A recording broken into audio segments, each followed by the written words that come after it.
Hello बच्चों, नमस्कार। क्या हाल चाल? तो कैसे हैं आप सब लोग? आहो जी। Good evening, good evening. नमस्ते, नमस्ते। क्या माहौल भाई?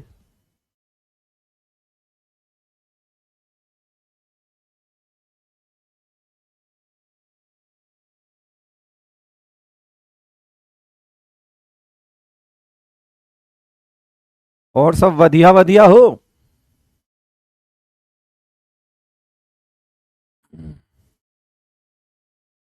अटक क्यों रहा है ये?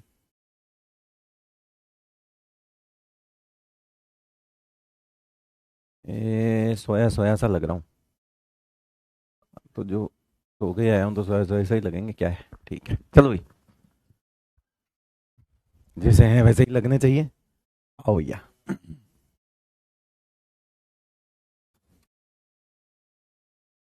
डाइपोल मोमेंट हम कर रहे थे। उसके बाद हम हाइनिक बॉन्ड भी शुरू करेंगे। ठीक है। आहो। आगे। ये कुछ होमवर्क दिया था।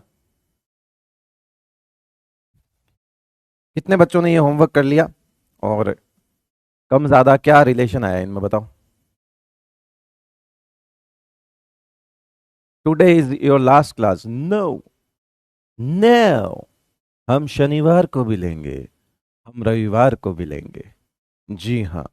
हम आपका वीकेंड भी बोरिंग करेंगे। लास्ट क्लास नहीं है राजा। हैं? मेरी लास्ट क्लास मैं डिसाइड करूंगा, तुम नहीं।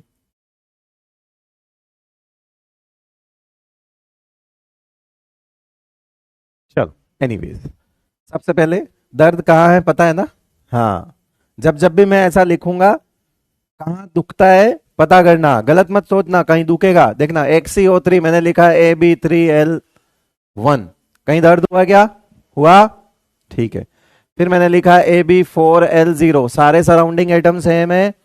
इसका म्यू क्या हो जाएगा? जीरो। इसका म्यू क्या हो जाएगा? Not equal to zero, because ये सिमेट्रिकल स्ट्रक्चर में नहीं आएगा, तो ये ज्यादा हो जाएगा।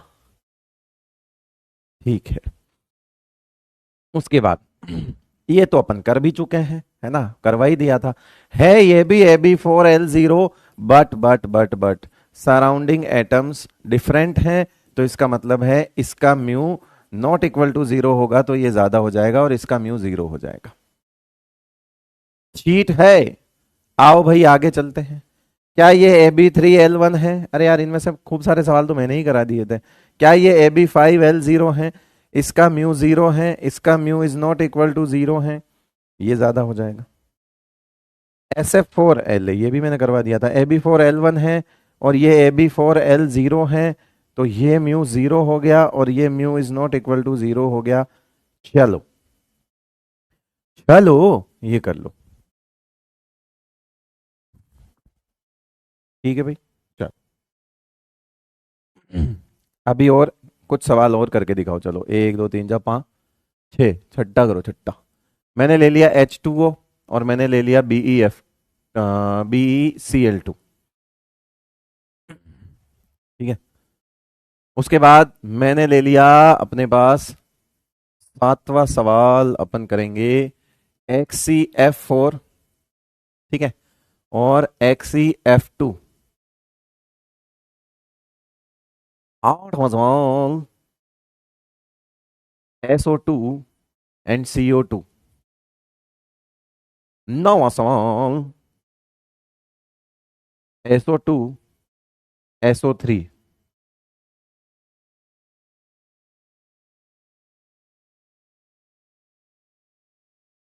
ठीक है। चलो करो फटाफट। लाओ दिमाग। दर्द कहाँ हो रहा है पता करते रहना, है ना, पता चलना चाहिए दर्द कहाँ है, फिर तो हम सही कर सकते हैं।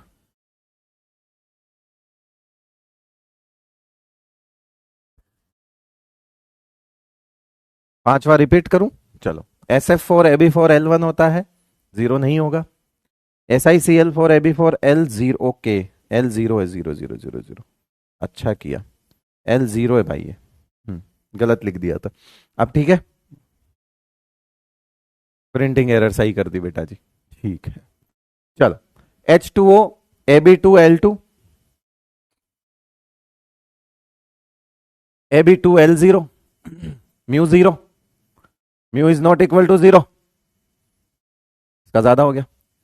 Ab4L2, Ab2L3, अरे वाह, ये तो वही दो लोन पेयर वाली चीजें हैं जो सिमेट्रिकल मानी जाती हैं। इसका भी म्यू 0, इसका भी म्यू 0। अब बताओ क्या लिखेंगे बीच में? बराबर। बीच में क्या आएगा बेटा? बराबर आएगा कि नहीं आएगा? बीच में बराबर आएगा। आ जाओ आगे। SO2, Ab2L1, Ab2L0, बताओ किसकी ज्यादा कर दूं? इसकी कर दूं। इसका mu is not equal to 0 और इसका म्यू 0। Ab2L1, Ab3L0, ये 0, ये नॉट इक्वल टू 0, ये लो। बराबर वाला थोड़ा देख लेना, क्योंकि अब लोन पेयर की दो कंडीशन हमने बताई थी। लोन पेयर वाली दो कंडीशन बताई थी, पूछो कौन सी? एक तो Ab4L2 और एक Ab2L3। ये दोनों कंडीशन मैंने एक ही सवाल में ले ली ताकि आप परेशान ना हो।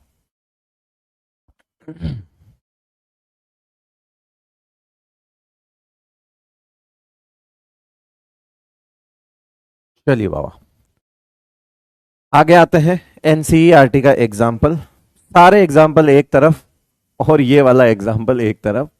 वेरी वेरी वेरी इंपॉर्टेंट, आज दिन तक सबसे ज्यादा पूछे जाने वाला सवाल है। NS3 NF3, देखो ये नंबर 1 कर रखा है मैंने, क्योंकि बेसिकली पहले ये स्लाइड है और उसके बाद वो वाली स्लाइड थी, तो नंबर्स पे मत जाना, अपने अकॉर्डिंग अरेंज कर लेना चीजों को, कोई दिक्कत वाली बात नहीं है ना, नंबरिंग सही कर लेना। ये रहा N,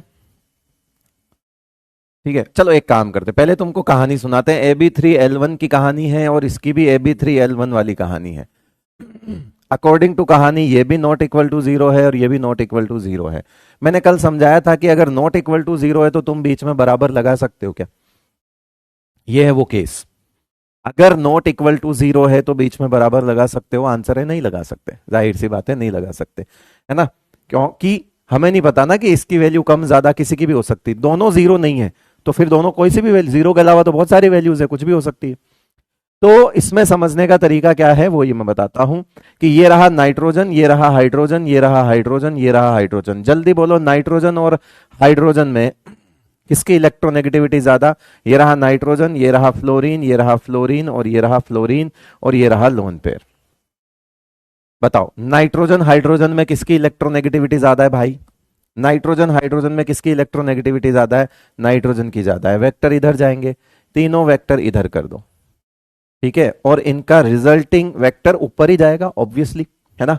और ये लोन पेयर तो हमें पता है कि always away from the molecule, और लोन पेयर तो जिधर है उधर की तरफ दूर भेज देंगे, ठीक है। चलो लोन पेयर का भी दे दिया, इधर असाइन करते हैं। इधर क्या कह रहा है? इधर फ्लोरीन और नाइट्रोजन में किसकी इलेक्ट्रोनेगेटिविटी ज्यादा है? फ्लोरीन और नाइट्रोजन में किसकी इलेक्ट्रोनेगेटिविटी ज्यादा है? जल्दी बताओ। फ्लोरीन की, राइट। तो अब इसके ये नीचे वाले तीन वेक्टर तो नीचे आएंगे भाई, लेकिन लोन पेयर तो लोन पेयर है, कहता है हम तो हमेशा अवे फ्रॉम द मॉलिक्यूल। अब आप बोलोगे कि इसका रिजल्टिंग इधर आएगा, मैंने कहा बिल्कुल आएगा।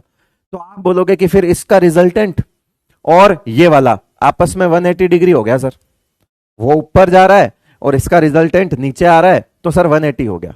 मैं बोलूंगा हो तो गया, मान लिया, लेकिन 0 नहीं बोलूंगा। 0 तभी बोल सकता हूं जब ये वेक्टर और ये वेक्टर सिमिलर हो। अरे भाई दो सिमिलर वेक्टर अगर 180 पर हैं, ऐसे हैं 180 पर हैं ऐसे, तो ही 0 बोलोगे। क्या ये सिमिलर वेक्टर है? नहीं। ये 3 फ्लोरीन का रिजल्टिंग वेक्टर होगा, 3 नाइट्रोजन फ्लोरीन के बॉन्ड का रिजल्टिंग वेक्टर होगा, और ये ऊपर होगा। भले ही ये 180 पर क्यों ना आ जाए, ये कभी कैंसिल आउट नहीं कर पाएंगे, क्योंकि कैंसिल आउट वही होता है जहां पर वेक्टर जो है वो सेम हो, ना, वेक्टर सेम नहीं है। तो ठीक है, इसमें भी डाइपोल मोमेंट आएगा, उसमें भी डाइपोल मोमेंट आएगा, इसीलिए तो दोनों का डाइपोल मोमेंट को 0 नहीं किया है। बहुत स्पीसीज आर पोलर, बहुत स्पीसीज आर पोलर, बहुत आर पोलर। बात आती है कि एनसीईआरटी में दिया हुआ है किसको कम किसको ज्यादा, तो आज दिन तक जो सवाल पूछा गया है वो यही पूछा गया है कि इसमें से ज्यादा और कम कौन सा है। ये बहुत इंपॉर्टेंट सवाल है, तो आंसर है NH3 will be greater then NF3। NH3 will be greater then NF3। अब ऐसा क्यों, तो वो सुनो, थोड़ा कॉमन सेंस लगाओ। इन तीनों वेक्टर का जो रिजल्टिंग वेक्टर है वो भी ऊपर जाएगा और वो भी ऊपर ही जा रहा है। अब कुछ लोग जिधर जा रहे हैं, अगर उनको पीछे से कोई लोग धक्का दे दें उधर ही, तो फिर जो जा रहा है जिस तरफ जा रहा था उस तरफ ज्यादा जाएगा। अरे भाई मैं ऐसे चल रहा हूं और मेरे को पीछे से आके कोई धक्का दे तो मैं तेज चलूंगा ना। यहां वो धक्के वाली बात नहीं है, यहां उल्टा है। लेकिन फोर्स बराबर नहीं होने की वजह से किधर एक तरफ तो जाएगा, कहते हैं कि इधर ज्यादा आता है। ठीक है, उससे फर्क नहीं पड़ता, वो एक अलग मैटर है, एक्सपेरिमेंटल डेटा है। लेकिन फील तो ये आ रही है कि ये भी कैंसल आउट नहीं हो रहा है और वो एक ही तरफ मूव करेगा। ठीक है, एक ही तरफ मूव करेगा। तो सिंपल सी बात है, थोड़ा सोच के बताओ कि जो भी डाइपोल मोमेंट आएगा वो किस तरफ ज्यादा आएगा। NH3 के केस में ज्यादा आएगा, क्यों? क्योंकि सारे मिलके एक ही साइड को सपोर्ट कर रहे हैं। तो इसके अंदर इसका जो सवाल आता है वो ऐसा आता है कि एटॉमिक डाइपोल और बॉन्ड डाइपोल, क्या बोलता है वो, एटॉमिक डाइपोल और बॉन्ड डाइपोल इन सेम डायरेक्शन, ऐसा ही लिखते हैं, atomic dipole and bond dipole in same direction. Atomic dipole मतलब नाम पहले ही सिखा दिया था। एटॉमिक डाइपोल का मतलब बोलो क्या, लोन पेयर वाला। एंड बॉन्ड डाइपोल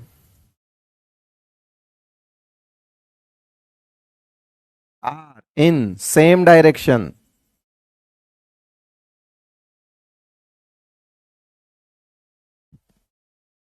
इसलिए इसका क्या होगा, ज्यादा आएगा। समझे? थीटा वीटा से यहां कंफ्यूज हो जाओगे, मत करो। एंगल वेंगल की बातें यहां मत करो, रहने दो।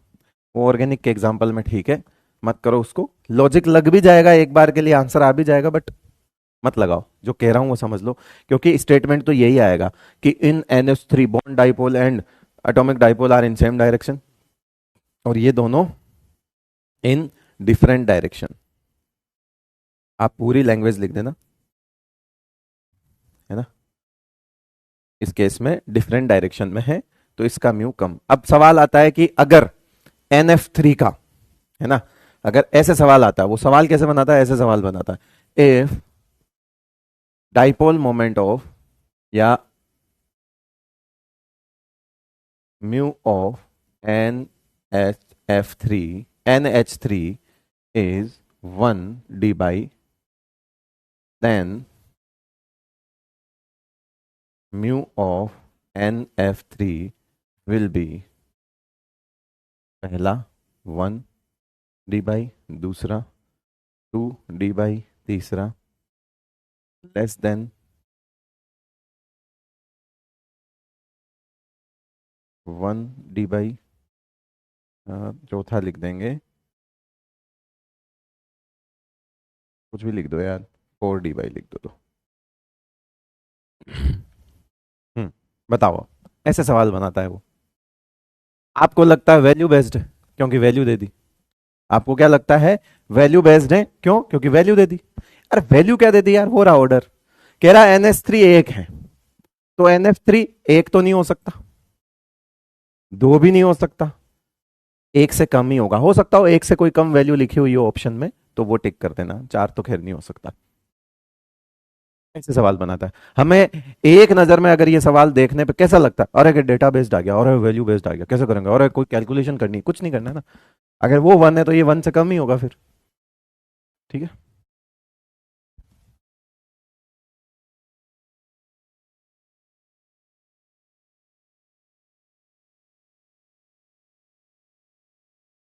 Same case for the H2O and OF2। वो एनसीईआरटी में नहीं है वैसे, मैं बता देता हूं। एक H2O है और एक OF2 है ना। रीजन सेम है,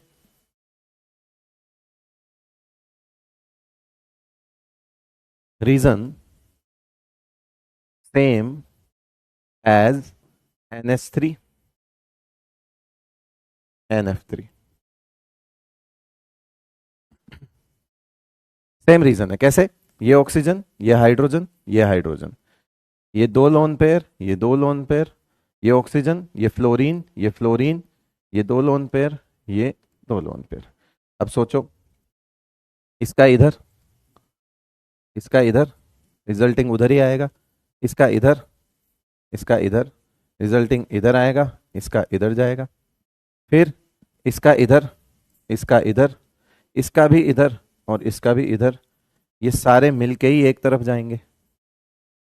सेम रीजन, आपसे पूछा जाए रीजन क्या, सेम रीजन जो पीछे लिखा है कि लोन पेयर और बॉन्ड पेयर के डाइपोल मोमेंट एक ही तरफ मूव कर रहे हैं, इसीलिए H2O का ज्यादा होगा और OF2 का कम होगा। सेम रीजन, बार बार नहीं लिखेंगे। ठीक है बेटा। हम्म। एक कह रहा है MDJ फेल हो गया, कहाँ हुआ बेटा, जल्दी बता दो। सर पी ब्लॉक होगा या नहीं होगा, रिकॉर्डेड फॉर्म में आपको मिल जाएगा, जितना नीट में रिक्वायर्ड है अभी तक के सिलेबस के अकॉर्डिंग, अभी तक अगर कोई सिलेबस चेंज नहीं हुआ है तो उसके अकॉर्डिंग करवाया जाएगा, पूरा तो नहीं पढ़ाया जाएगा। According to NEET syllabus recorded form में आपको मिलेगा, है ना। वैसे तो वो 12th के साथ करवाया जाता है पूरा नीट में, जितना कट गया है वो उस हिसाब से, पर आपको एडिशनल करवा देंगे, मतलब है ना, 1-2 लेक्चर में जो जो काम की चीज़ है, और उसमें से 70% चीज़ें आपने सीखी हुई है ना। जैसे साइज का ऑर्डर है पी ब्लॉक में, तो 13th-14th ग्रुप के साइज का ऑर्डर आपको पता है, इलेक्ट्रोनेगेटिविटी आपको पता है, आयोनाइजेशन एनर्जी आपको पता है, तो यही सब चीज़ें वापस करनी है, कर लेंगे, कोई दिक्कत वाली बात नहीं है। एक चीज़ जो है वो नहीं है, इनर्ट पेयर इफेक्ट, तो वो हम कर लेंगे, रिकॉर्डेड फॉर्म में आपको जब मिलेगा मिल जाएगा, कोई दिक्कत वाली बात नहीं है। ठीक है, ऐसा उसका लोड मत लो।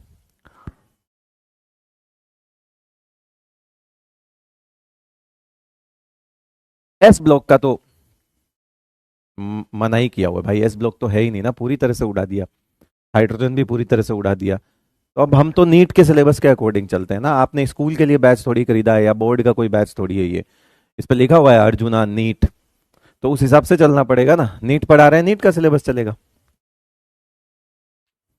ठीक है, वो जब भी होगा हो जाएगा, आपको नोटिफिकेशन आ जाएगा, वो हमें पता है कि बैक टू बैक अभी केमिकल बॉन्डिंग के बाद नहीं करवाएंगे वो आपको, वो बाद में करवाएंगे। चलो, कुछ एग्जांपल्स जो सिर्फ क्यू पर बेस्ड होते हैं, है ना, और वो इंपॉर्टेंट भी हैं काफी, और हमें पता है कि हमारा म्यू जो होता है वो होता है Q इंटू डी, लेकिन अभी हम सिर्फ किसकी बात कर रहे हैं, इस पर बेस्ड, कि इस पर बेस्ड हमको आंसर निकालना है, मतलब ये हमारा आंसर करेगा, डी का कोई लेना देना यहां पे होगा नहीं, है ना। क्यू पर बेस्ड हम आंसर करेंगे, बेस्ड ऑन क्यू, ऐसा कुछ आंसर हम करने वाले हैं। तो आ जाओ अभी देखते हैं हम, है ना, तो इसको ऐसे याद रख लो। अरे यार ये भी अजीब ही है। हाँ, तो ये बताओ, अगर डेल्टा ई एन ज्यादा होगा तो मैग्नीट्यूड ऑफ चार्ज क्या होगा, ज्यादा होगा, और अगर मैग्नीट्यूड ऑफ चार्ज ज्यादा होगा तो डाइपोल मोमेंट भी ज्यादा होगा। एक सिंपल सा रिलेशन कल बताया था मैंने। अभी आपको ध्यान रखना है कि डी पे ध्यान ही नहीं देना है, क्योंकि मैंने इसको एक अलग कैटेगरी बना लिया ताकि ये चार एग्जांपल आपको डायरेक्ट आंसर करने। एच और एफ के बीच में ज्यादा होगा delta E N, comparatively HCl में कम, HBr में कम और HI में और कम, बस। एच एफ में ज्यादा होगा, NH, एक बॉन्ड पकड़ो, NH बॉन्ड है, वहां PH बॉन्ड है, ऐसा कर दो, यहां OH बॉन्ड है, यहां NH बॉन्ड है, इलेक्ट्रोनेगेटिविटी डिफरेंस देखते जाना, 3.5 माइनस 2.1, 3 माइनस 2.1, है ना, तो ये इस तरह से हो जाएगा। H2O देखो, OH बॉन्ड की इलेक्ट्रोनेगेटिविटी डिफरेंस ज्यादा होगी SH बॉन्ड से, तो ये ऐसा हो जाएगा। मैंने एक अलग कैटेगरी बना ली ताकि तुमको मतलब दिक्कत ना आए कि यार क्यू पर बेस्ड है, और ये इंपॉर्टेंट काफी है, इनऑर्गेनिक पॉइंट ऑफ व्यू से अगर देखें तो ये सवाल बहुत इंपॉर्टेंट है।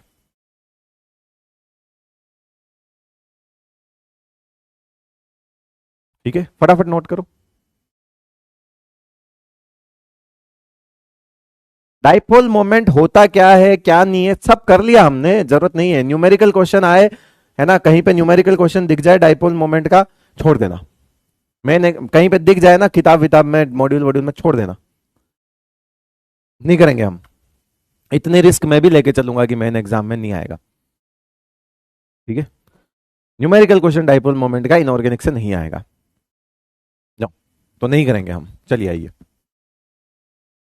थर्ड वाला, OH बॉन्ड। अरे भाई हमको यहां पर इलेक्ट्रोनेगेटिविटी डिफरेंस ही देखना है, दर्द कहीं और का है, यहां का नहीं है। बस क्यू का मतलब क्या है कि अगर दो स्पीसीज हैं तो उनके ऊपर पार्शियल नेगेटिव पार्शियल पॉजिटिव जब आएंगे तो वो इलेक्ट्रोनेगेटिविटी डिफरेंस से आएंगे।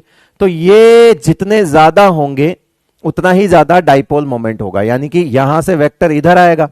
अब इस वेक्टर की क्वांटिटी उतनी ज्यादा होगी, इस वेक्टर की वैल्यू उतनी ही ज्यादा होगी जितने ज्यादा ये चार्जेस होंगे। ये लिखा हुआ है यहां पे। ठीक है, ठीक है बेटा, चलो आइए। चलिए, अरे भाई एक ही तरह का सवाल होता है, वो करवा देंगे फुर्सत में। कभी सवाल आए सवाल ही करवा दूंगा, डायरेक्ट सवालों के बीच में सवाल करा दूंगा। अभी क्यों उसको बीच में पढ़ा। अब ये डेटा बेस्ड है, सुन लो। ये क्या है, डेटा बेस्ड है। इनमें कोई भी तुक नहीं लगता, कोई तुक नहीं लगता इसमें। ना क्यू लगता है, ना डी लगता है, ना डाइपो वेक्टर वाला सीन लगता है, ना थीटा लगता है, कुछ नहीं लगता। तो फिर क्या लगता है, तो लगता है पैसा। करोड़ों में एक मशीन आती है, उस मशीन में एक छोटा सा सैंपल डलता है जिसका भी आपको डाइपोल मोमेंट निकालता है। स्पार्टा करके एक सॉफ्टवेयर होता है, हमने किया हुआ है प्रैक्टिकल, इसलिए हमको पता है मास्टर डिग्री में। वो आपको स्क्रीन पे उसके डाइपोल मोमेंट की वैल्यू दिखा देता है। मशीन आती है ना, एक मशीन में छोटा सा सैंपल डालो, सैंपल अंदर रखो, और आपको स्क्रीन पे वैल्यू आ जाती है कि इसका डाइपोल मोमेंट इतना डी बाई है, बात खत्म। बोले सर हम क्या करें इसका। मैं भी क्या करूं उसका, मैं भी कुछ नहीं कर सकता। वैल्यू बेस्ड है, वैल्यू बेस्ड ही रहेगा। कोई कुछ नहीं लग सकता, नहीं लग सकता, क्या करें। तो क्यों करवा रहे हो हमको ये। एग्जाम में पूछ लिए हैं, जेई वालों में पूछ लिए हैं, नीट में तो अभी हिम्मत एक ही बार हुई है। नीट वालों की हिम्मत तब हो जाती है जब वो जेई मेंस में आ जाता है, कह रहे अब दे दो, अब अपना सिलेबस है ये। नीट वाले ऐसे करते हैं। तो खैर कोई बात नहीं, डेटा बेस्ड है, लेकिन आपको जरूर कुछ न कुछ तरीका बताऊंगा जिससे कि याद रहे आपको। इलेक्ट्रॉन एफिनिटी का ऑर्डर किस किस को याद है हेलोजन फैमिली में।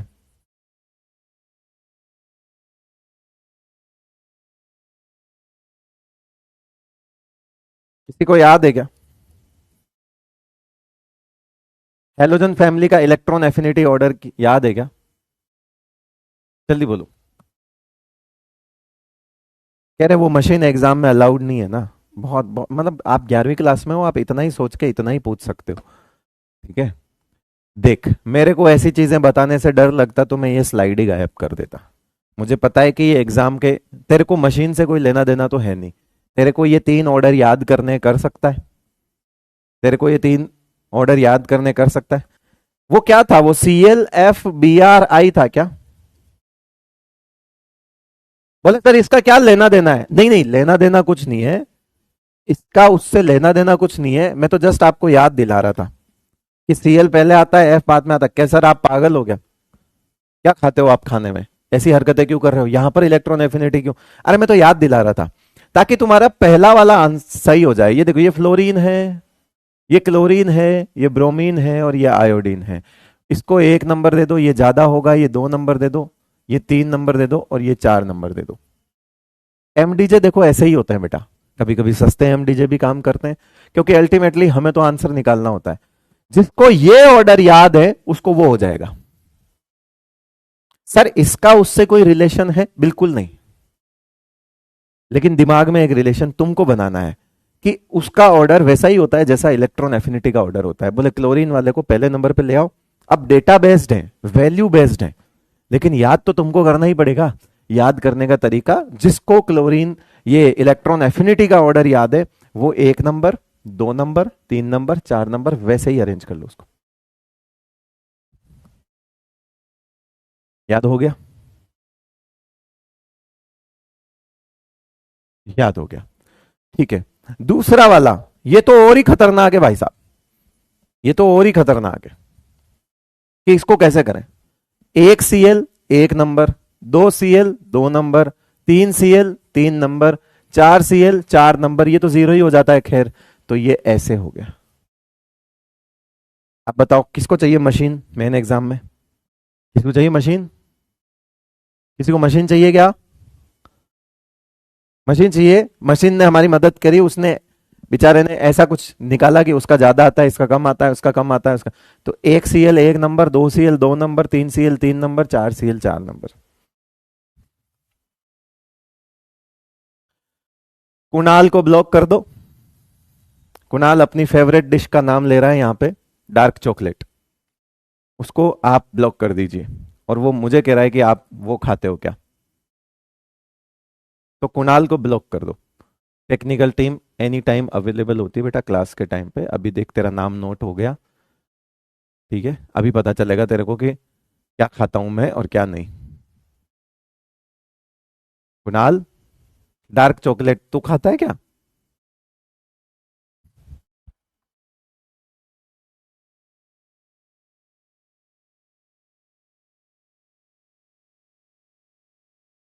मॉड्यूल से आप मॉड्यूल समझदार हो ना, मॉड्यूल से डाइपोल मोमेंट के क्वेश्चन स्टार्ट करो, है ना। सारे नहीं होंगे, नहीं होंगे छोड़ दो, ऑर्गेनिक स्टार्ट होने के बाद हो जाएंगे। ऑर्गेनिक के बाद होंगे कुछ सवाल, ऑर्गेनिक के बाद होंगे, है ना, बाकी नहीं होंगे। चलो एनीवेज आ जाओ।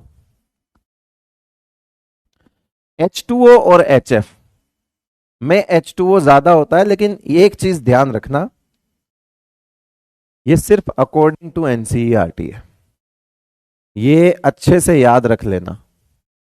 एनसीईआरटी ही है जो बोलती है कि HF कम होगा। बाकी आप गूगल कर लो, दुनिया की कोई दूसरी किताब उठा लो, कंट्रोवर्शियल है।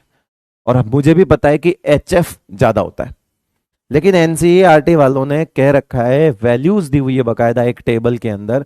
आप देखना डाइपोल मोमेंट में एक छोटी सी टेबल बनी हुई है जिसमें HF की भी वैल्यू है और H2O की भी वैल्यू है। एनसीईआरटी में जो डाइपोल मोमेंट दिया हुआ है केमिकल बॉन्डिंग में, वहां पर एक छोटी सी टेबल दी हुई है, उस टेबल में HF और H2O की वैल्यूज दी हुई है।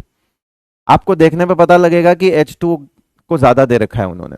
अब पूरी दुनिया में अलग, एनसीईआरटी में अलग, कुछ नहीं कर सकते अकॉर्डिंग टू एनसीईआरटी। मेरा कोई दोष नहीं इसमें, कल को कुछ भी हो जाए तो। मोस्ट कंट्रोवर्शियल क्वेश्चन बन सकता है जिस दिन ये आ गया मेन एग्जाम में, बट आज दिन तक इसीलिए नहीं आया क्योंकि ये कंट्रोवर्शियल है, क्योंकि एग्जामिनर को पता है ये नहीं दे सकते यार, ये तो अलग है, लफड़ा पड़ जाएगा।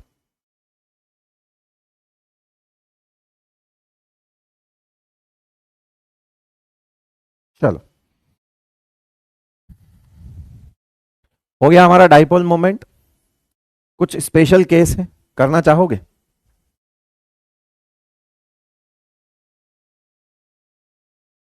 अब तुम्हारे लिए स्पेशल केस है वो, वैसे और तो कुछ नहीं है। जिसमें पहला एक तो ऐसा कुछ कर लेते हैं, एक मैंने लिखा PCl3F2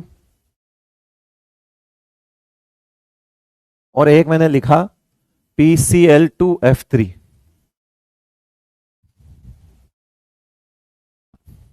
ठीक है, ये स्ट्रक्चर बनेगी ऐसी, बन गई। तीन सिमिलर वेक्टर 120 पे आ गए क्या? आ गए। इनका म्यू क्या हो जाएगा? 0। अब ये वाली स्ट्रक्चर बनेगी, F जो है वो ऐसे आ जाएंगे, आ गए। अब बताओ, ये दो सिमिलर वेक्टर 180 पे आ गए क्या? आ गए। ये भी आपस में लड़ मरे। ये यहां तीन लड़ मरे 120 पे, ट्राइगोनल बाई पिरामिडल है। ये यहां तीन लड़ मरे, ये यहां दो लड़ मरे, ओवरऑल म्यू क्या हो गया? 0 हो गया, दोनों को मिला के। यहां पे देखो PCl2F3 कैसे बनेगा, ये फॉस्फोरस, ये Cl, ये Cl, ये F, और यहां आ जाएगा आपका वेक्टर, ये रहा, ये रहा वेक्टर, ये रहा वेक्टर। वेक्टर भले ही 120 डिग्री पर है लेकिन सेम है या अलग अलग? तो आंसर है अलग अलग। तो यहां पे mu is not equal to 0 होगा, है ना, क्योंकि यहां वेक्टर्स क्या है? डिफरेंट है।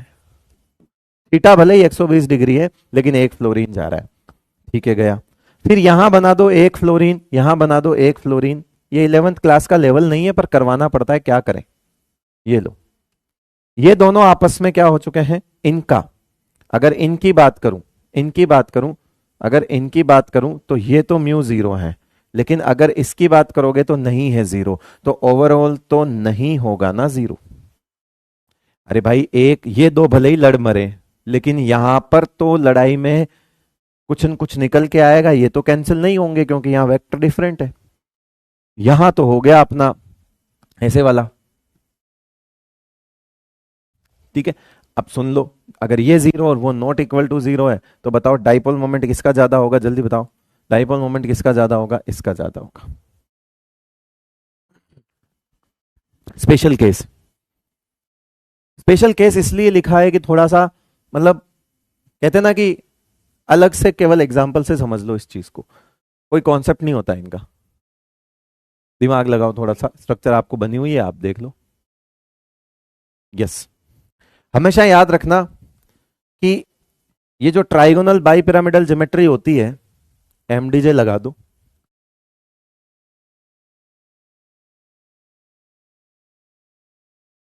एमडीजे लिख दो। अब किसी ने सवाल पूछ लिया तो मैं समझ गया। MDJ in trigonal TBP geometry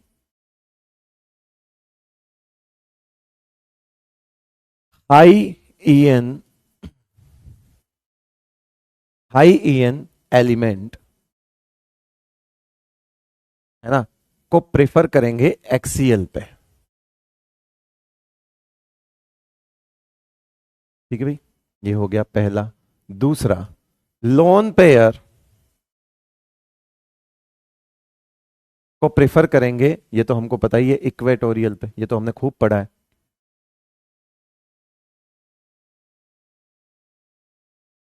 और तीसरा, अगर कोई मल्टीपल बॉन्ड है,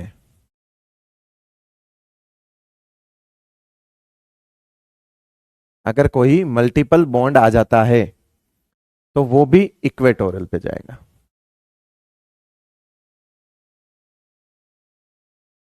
याद क्या रखना है, याद क्या रखना है, lone pair and multiple bond. Multiple bond मतलब डबल ट्रिपल, इस तरह से भाई भाई।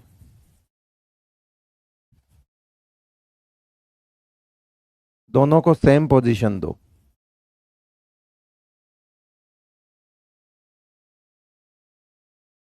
किसी ने किसी ने पूछ लिया, डाइपोल मोमेंट से रिलेटेड चीज नहीं है ये, पर पूछ लिया तो मैंने कहा कि चलो यहां तो थे ही हम, थोड़ा यहां लेवल ले जाते हैं, कोई दिक्कत वाली बात नहीं है। सुन लो वापिस, कोने में कहीं कॉपी में लिख देना गहरे अक्षरों में, बढ़िया से डब्बा बंद कर लेना इस पूरी चीज का। ये अलग से चीज है, ये डाइपोल मोमेंट का कोई लेना देना नहीं है। ट्राइगोनल बाई पिरामिडल ज्योमेट्री अगर है तो high high electronegative element axial position पे जाएगा, लोन पेयर जो है वो इक्वेटोरियल पोजीशन पे जाएगा। ये चीज हमें पहले से पता थी, है ना। अब आज के बाद याद रखना कि जहां जहां लोन पेयर को रखते हो वहां वहां डबल बॉन्ड ट्रिपल बॉन्ड भी जाएंगे, यहां वहां वहां डबल ट्रिपल भी जाएंगे, है ना, सिर्फ ट्राइगोनल बाई पिरामिडल ज्योमेट्री में नहीं। ठीक है, ये ट्राइगोनल बाई पिरामिडल ज्योमेट्री के लिए तो इंपॉर्टेंट पॉइंट है हाई इलेक्ट्रोनेगेटिव एलिमेंट का। खैर इसके अलावा आपको जरूरत पड़ेगी भी नहीं। तो जैसे मान लो मैं तुमको बोलूं कि XCOF4, नहीं, XCO2F2, इसकी स्ट्रक्चर बनानी है। तो देखो आप क्या क्या बना सकते हो। आप बोलोगे कि मैं ऐसे बना लेता हूं, ये पहली चीज, ये बनेगा क्या, AB4L1 बनेगा क्या, क्या ये C100 होगा। पेरेंट ज्योमेट्री क्या है, ये क्या है, ट्राइगोनल बाई पिरामिडल है, राइट। चलो दिमाग लगाओ, ट्राइगोनल बाई पिरामिडल है, पेरेंट ज्योमेट्री, दिमाग लगाते हैं, लगा लेते हैं सर, आ जाओ। तो जीनोन तो बीच में आएगा ही। किस किस को पता है कि हाई इलेक्ट्रोनेगेटिव को एक्सीएल पे देना है, दे देंगे, फ्लोरीन दे दो, फ्लोरीन दे दो। अब बचे कौन, लोन पेयर।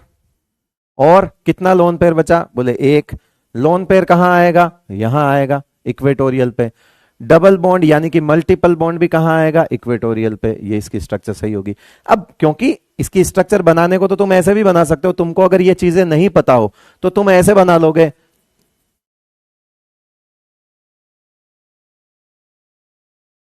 बोले ये भी तो सीसो है।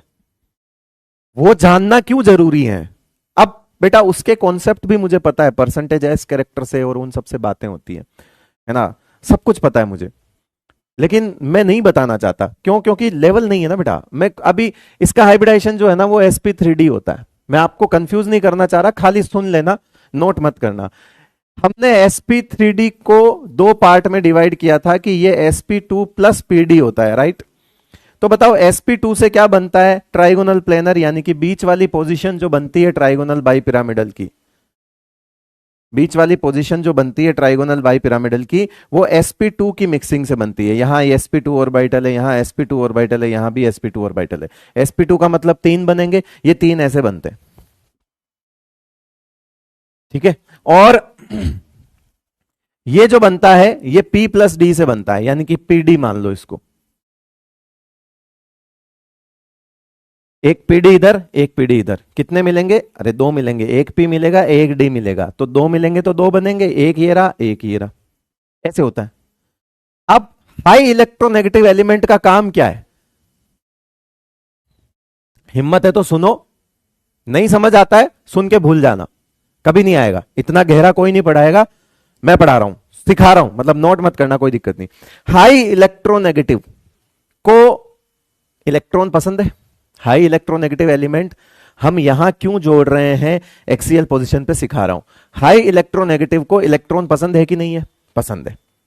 मैं आपसे पूछूं, ये रही अपनी इक्वेटोरियल पोजीशन और ये रही अपनी एक्सियल पोजीशन। मैं आपसे पूछना चाहता हूं कि परसेंटेज एस कैरेक्टर कहां ज्यादा है, इक्वेटोरियल पोजीशन में और एक्सियल पोजीशन में? एस कहां दिख रहा है तुमको? sp2 sp2 sp2, percentage S character कहां दिख रहा है तुमको? परसेंटेज एस कैरेक्टर कहां दिख रहा है तुमको? इक्वेटोरियल पोजीशन में दिख रहा है। अरे परसेंटेज एस कैरेक्टर कहां ज्यादा है? इक्वेटोरियल पर ज्यादा है, इक्वेटोरियल पर। समझ, सीमा दास ने लिख भी लिया, समझ नहीं आ रहा, आएगा भी नहीं और मुझे समझाना भी नहीं है। वो तो किसी ने सवाल पूछा है ना, उसकी वजह से अब तुम सब भुगतो। मैंने कहा इसको अलग से लिख ले, याद कर ले, उसने कहा नहीं बताइए रीजन। सुनो फिर, मेरे पास तो है, बस टाइम ही तो कम पड़ेगा, मुझे क्या फर्क पड़ता है। ले सुन ले, ये देख, परसेंटेज इक्वेटोरियल पर है, राइट? यानी कि एक्सियल पर परसेंटेज एस करेक्टर नहीं है, एक्सियल पर परसेंटेज एस करेक्टर नहीं है। अब हाई ईएन जो भी एलिमेंट होता है ना, उसकी फितरत होती है इलेक्ट्रॉन्स को खींचना, उसकी फितरत क्या होती है? इलेक्ट्रॉन को खींचना। तो वो एक हाइब्रिड ऑर्बिटल में गया, जो हाइब्रिड ऑर्बिटल sp2 था, और इसमें रखे हुए थे इलेक्ट्रॉन ऐसे। अब हाई इलेक्ट्रॉन यहां पहुंचा और यहां पहुंचते ही बोला कि अरे यार इसमें तो 33% एस कैरेक्टर पड़ा है, और एस कैरेक्टर जहां ज्यादा होता है न्यूक्लियस का अट्रैक्शन ज्यादा होता है, क्योंकि आपको पता है एस न्यूक्लियस के पास होता है। अगर किसी हाइब्रिड ऑर्बिटल में परसेंटेज एस कैरेक्टर ज्यादा है तो यानी कि न्यूक्लियस का उनके इलेक्ट्रॉन्स पे अट्रैक्शन ज्यादा है। तो हाई इलेक्ट्रोनेगेटिव यहां पहुंचा, यहां तीन ऑर्बिटल लग रहे थे ऐसे, यहां तीन ऑर्बिटल लग रहे थे ऐसे, खाली हाइब्रिड ऑर्बिटल, ये तीन ऑर्बिटल लग रहे थे। तो हाई इलेक्ट्रोनेगेटिव एलिमेंट आया है ना, और यहां गया, बोला यार यहां तो परसेंटेज एस कैरेक्टर है, मैं खींचूंगा कैसे? क्योंकि इसमें पड़े हुए इलेक्ट्रॉन, इसमें पड़े हुए इलेक्ट्रॉन भी मुझे खींचनी पड़ेंगे। क्यों? क्योंकि मेरी फितरत हाई इलेक्ट्रोनेगेटिव है, मेरा काम है बॉन्ड में से इलेक्ट्रॉन मेरी तरफ खींच के रखूंगा, मैं तो होशियार हूं, मैं तो जहां भी जाता हूं इलेक्ट्रॉन को अपनी तरफ खींच लेता हूं। तो अब ये तो यही चाहेगा ना कि इसकी फितरत वाला काम जो है वो उसके लिए आसान हो जाए। तो ये गया इन तीनों ऑर्बिटल पे जाके देखा, यार बोले मजा नहीं आ रहा, मजा नहीं आ रहा भाई, है ना। तो प्रेफरेंशियली यहां गया। क्यों यहां गया? कि इसको पता चला कि यार ये वाले जो ऑर्बिटल है ना, इनमें परसेंटेज एस कैरेक्टर नहीं है, नेग्लिजिबल है। क्यों? क्योंकि वो बने हुए ही पी और डी से हैं। तो इनके अंदर जो भी इलेक्ट्रॉन डेंसिटी होगी उस पर न्यूक्लियस का अट्रैक्शन, न्यूक्लियस किसका? यहां बैठे हुए सेंट्रल एटम का, उस पर न्यूक्लियस का अट्रैक्शन कम लग रहा होगा। तो अपना काम आसान करने के लिए, जो इसका काम, कौन सा काम? इलेक्ट्रॉन्स को अपनी तरफ खींचना, उसको आसान करने के लिए ये यहां चला गया। कह रहे वहां जाते हैं चलो। क्यों? क्योंकि दुनिया तो मुझे जिस नाम से जानती है, बोला हाई ईएन, तो दुनिया रिजल्ट भी देखेगी। कह रहा गया है तो कुछ करके ही आएगा, और अगर मैं वो नहीं कर पाया तो दुनिया थूकेगी मुझ पे। तो पहले से ही दिमाग लगाता है ऐसे ऑर्बिटल में जाके जुड़ो, ऐसे ऑर्बिटल में जाके जुड़ो जहां पर परसेंटेज एस कैरेक्टर कम हो, ताकि इलेक्ट्रॉन को खींचना आसान हो जाए। क्योंकि अगर यहां लग गया प्रेफरेंशियली, अब अगर एक दो, अब दो से ज्यादा अगर हाई इलेक्ट्रोनेगेटिव हैं, जैसे ये वाला केस है, देखो प्रिफरेंशियली अगर आप फ्लोरीन को यहां से लगाना शुरू करते हो तो आपकी स्ट्रक्चर सही बन जाएगी। ये देखो इस स्ट्रक्चर में 3 फ्लोरीन है, तो आप 2 फ्लोरीन यहां लगा के स्टार्ट करो। बहुत सारे बच्चे कहते हैं कि ये वाला सुंदर दिख रहा है सर, ये वाला करो ना, 3 फ्लोरीन है, 2 क्लोरीन यहां कर दो, सुंदर दिख रहा है, एक जैसा हो जाएगा तीनों फ्लोरीन। सर इसका तो डाइपोल मोमेंट भी 0 हो जाएगा ना, लेकिन इसका डाइपोल मोमेंट 0 नहीं आया, इसीलिए तो पता चला लोगों को कि स्ट्रक्चर ऐसी नहीं है। इसका डाइपोल मोमेंट 0 आया ही नहीं, आ जाता ऐसे जमाते तो, पर ऐसे जमता ही नहीं है ये। प्रिफरेंशियली हाई ईएन को एक्सीएल से स्टार्ट करो। दो लग सकते हैं, दो लगाए, तीसरा मजबूरी में लगाना पड़ेगा। वो प्रिफरेंशियली है, प्रिफरेंस दो आप उसको, वो जो पोजीशन है वो प्रिफरेंशियली दी जाती है। तो आप इसको प्रेफर करोगे इक्वेटोरियल से पहले, इसको एक्सीएल पे प्रेफर करोगे तो आपकी स्ट्रक्चर सही बन जाएगी अपने आप ही। अब यहां फ्लोरीन लगा लो, यहां लगा लो, यहां लगा लो, उससे फर्क नहीं पड़ता। ये वाला जो फ्लोरीन है 1 2 3 तीनों में से कहीं पे भी लगा सकते हो ये बचा हुआ फ्लोरीन, लेकिन अगर आप स्ट्रक्चर को प्रेफरेंशियली एक्सीएल से शुरू करोगे तो आपकी स्ट्रक्चर सही बन जाएगी। और अगर आप दिमाग लगा के करोगे कि नहीं अच्छा दिखना चाहिए, तो 2 क्लोरीन यहां लगा लो, 3 फ्लोरीन यहां लगा लो, बेटा अच्छा नहीं दिखाना, ऐसे दिखाओगे तो फिर तो म्यू 0 हो जाना चाहिए था ना, बट वो म्यू 0 नहीं आया, इसीलिए तो चीजें निकल के आई करे यार। ऐसा था क्या? अब बोलो, अब ठीक हो? तो हाई ईएन को एस पसंद नहीं है, लोन पेयर को एस पसंद है, याद रखना। तो एमडीजे बनाओ, एक क्या बनाओगे? एमडीजे बनाओ, लोन पेयर को एस पसंद है ना, और हाई ईएन को एस पसंद नहीं है।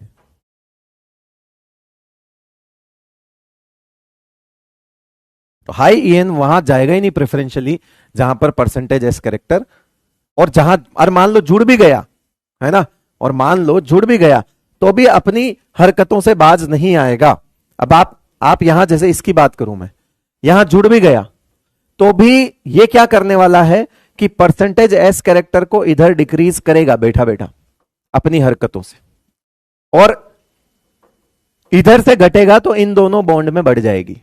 छोड़ो कंफ्यूज हो जाओगे, अरे बहुत बहुत बड़ा गेम है बेटा, क्या बात कर रहा है तू, है ना। अभी तुम तो खाली ये भी तुम्हारे कभी काम नहीं आएगा, ये वाला भी लिख लो बस, है ना। 2 सवाल करवाएं कर लो भाई, ठीक है, 2 सवाल करवाएं कर लो। ऐसी स्ट्रक्चर कभी ऐसे फंस जाओ, कभी आज दिन तक सब्जेक्टिव क्वेश्चन तो है नहीं कि आपको पूछे कि सही स्ट्रक्चर बनाओ, तो ऐसा तो कभी होगा नहीं। ज्यादा से ज्यादा वो पूछेगा कि इनमें से कौन सी स्ट्रक्चर सही है, तो बेटा सही स्ट्रक्चर कौन सी है वो तो हमें पता ही चल जाती है ना। तो ये चीजें जरूरत पड़ती है आपको, ये कर लेना, ठीक है भाई।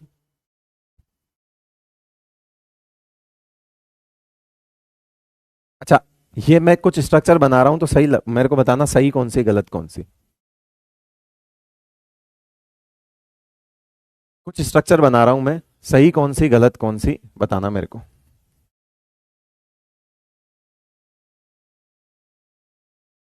ये आपका आएगा AB5L1, ठीक है, ऐसा कुछ बनेगा। सही कौन सी गलत कौन सी बता देना।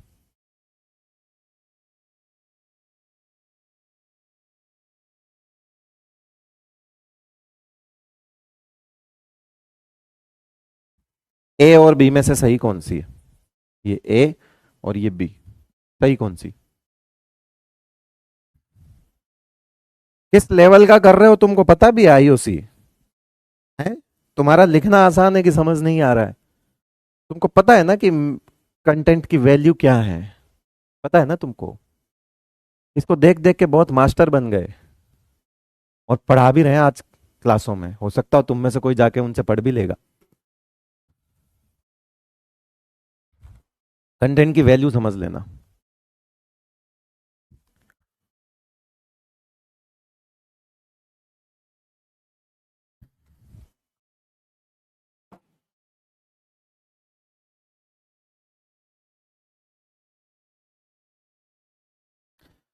पहले कोटा का कंटेंट, पूरे देश में फैला है, उसके बाद कोचिंग का बच्चा भी पूरे देश में फैला है।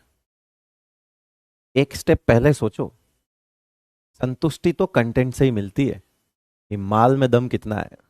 तो पहले कोटा का माल पूरे देश में फैल गया। कैसे फैला? ऑनलाइन एजुकेशन से फैल गया। अब सबके पास है, सबको मिल रहा है, इसलिए अब सब जगह बच्चे हैं। पहले माल फेंका है, माल माल फैला है, माल। यूं ही नहीं यहां से रैंक आती थी, पहले आती थी क्या कहीं से? पहले तो नहीं आती थी, अब आने लग गई हर जगह से।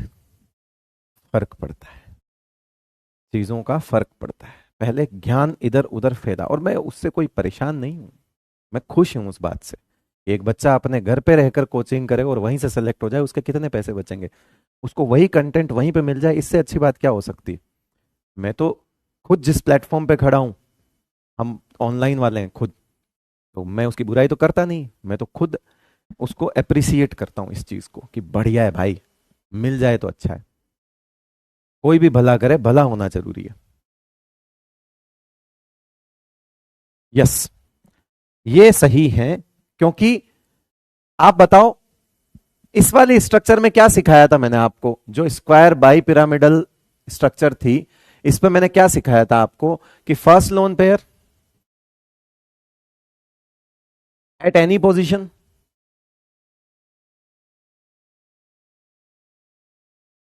ठीक है।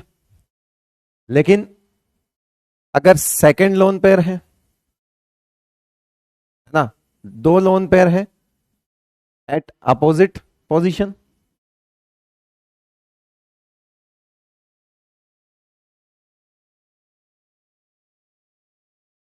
और अब भी मैंने बताया कि लोन पेयर और मल्टीपल बॉन्ड भाई भाई, ठीक है।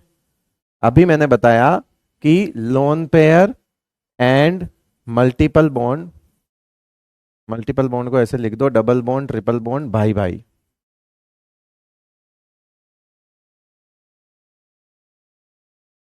अब इससे क्या समझते हो तुम? कि या तो दो लोन पेयर हो तब भी हम उनको अपोजिट रखते, ऐसे समझ लो। अगर इस स्ट्रक्चर में लोन पेयर होता तो तुम यहीं रखते भाई, या तो इधर रखते उधर रखते, इधर रखते तो उधर रखते, इधर रखा तो फिर इधर रखो। आमने सामने तो यहां पे तीन ही पोजीशन है, एक दो तीन, कहीं पे भी बना लो। लेकिन अभी हमारे पास दो लोन पेयर नहीं है, तो कोई बात नहीं, लोन पेयर का भाई मल्टीपल बॉन्ड। तो अब अगर एक लोन पेयर है और एक मल्टीपल बॉन्ड है, तो ये भी घोर पाप है, 90 डिग्री का एंगल नहीं होना चाहिए उनके बीच में, रिपल्शन ज्यादा हो जाएगा। रिपल्शन ज्यादा होगा क्योंकि इसमें चार चार इलेक्ट्रॉन है, चार चार इलेक्ट्रॉन वाला रिपल्शन ज्यादा करेगा, इसीलिए वो वाली गलत हो गई। अब लोन पेयर, और अगर दो लोन पेयर है तो भी अपोजिट आते हैं। अब लोन पेयर दो नहीं है, लोन पेयर दो नहीं है, एक मल्टीपल बॉन्ड है। लोन पेयर दो नहीं है, एक मल्टीपल बॉन्ड है, मल्टीपल बॉन्ड है, तो मल्टीपल बॉन्ड लोन पेयर भाई भाई बोला। तो जैसी पोजीशन लोन पेयर को देते हो आप, हु बहू वही पोजीशन आपको मल्टीपल बॉन्ड को भी देनी है, भाई भाई, सेम पोजीशन। तो इस वाली स्ट्रक्चर में हम सीखे तो थे कि लोन पेयर को अपोजिट रखना है अगर दो आ गए तो। अब यहां दूसरा लोन पेयर नहीं आया, लेकिन उसका ही भाई मल्टीपल बॉन्ड आया, तो उसको अपोजिट डायरेक्शन में ही रखेंगे। अभी समझ आ गया? एकदम सिंपल तरीके से समझा दिया, कोई बड़ी बड़ी बातें नहीं करी, ठीक है। और ये सवाल जिस दिन आ गया ना, क्या मानते हो तुम, क्या मानते हो तुम? एम्स में जाने वाला भी इसको छोड़ेगा, एम्स दिल्ली में। तुमको अभी कदर थोड़ी है। आ जाओ, आयनिक बॉन्ड स्टार्ट करते हैं, आयनिक बॉन्ड स्टार्ट करते हैं जल्दी। अगर लोन पेयर दो और एक मल्टीपल बॉन्ड आएगा, तो बेटा कोई मॉलिक्यूल सोचना, तेरे इमेजिनेशन से काम नहीं चलेगा। तेरे इमेजिनेशन से काम नहीं चलेगा। अगर दो लोन पेयर और एक मल्टीपल बॉन्ड आएगा, तो पहली चीज तो तेरे इमेजिनेशन से काम नहीं चलेगा। मॉलिक्यूल लेके आ, मॉलिक्यूल लेकर आ, बता दूंगा। मॉलिक्यूल लेके आ, मेरे पास पहले मॉलिक्यूल है, मेरे पास पहले मॉलिक्यूल है, उसके बाद एक्सप्लेनेशन है, इमेजिनेशन नहीं है। ऐसा नहीं है ऐसा कर दूं तो, अरे भाई मॉलिक्यूल एग्जिस्ट भी तो करना चाहिए कोई। जल्दी। Yes, ionic bond. अगर आप थोड़ा सा सपोर्ट करें तो ये जो अब एक दो क्लासें हमारी बची हैं, जितनी भी क्लासेस हमारी बची हैं, अगर थोड़ा सपोर्ट करें, इनके नोट्स अगर आप बाद में बना ले, जिस बच्चे की प्रैक्टिस अच्छी है, लिखने की स्पीड अच्छी है, वो तो बना सकता है। लेकिन आपने नोट किया होगा कि मैं ऐसे खड़े रह के आजकल चीजें लिख रहा हूं, उससे एक फायदा है कि आप साथ के साथ नोट करते हो। वो हर स्लाइड पे जो एक आध मिनट में आपको लिखने के लिए देता था, बस मैं वो बचाना चाह रहा हूं। आप लोगों का इतना सा सपोर्ट चाहिए ताकि हमारा सिलेबस जल्दी कंप्लीट हो, क्योंकि मैं सिलेबस खत्म होने के डर से या उसके प्रेशर में कंटेंट कम नहीं करना चाहता। ठीक है, आप चले जाओ, आप उम्मीद देख लो, आप चले जाओ, आप कोई क्रैश कोर्स उठा के देख लेना, आपको कहीं पे कंटेंट कम नजर आ जाए, मेरा नाम बदल देना उस दिन, बोल देना इससे नहीं पढ़ेंगे। चाहे 1 महीने का कोई कोर्स लेता है तो भी उसे उतनी ही आईओसी पढ़ाता हूं मैं, और चाहे फुल टाइम कोई कोर्स लेता है तो भी उसे मैं उसी ही आईओसी पढ़ाता हूं। मुझे तो टाइम कवर करना है, वो मैं आपसे इस चीज की मतलब आपसे फेवर मांग सकता हूं कि नोट्स थोड़ा सा नोट्स का जो है देख लेना बेटा।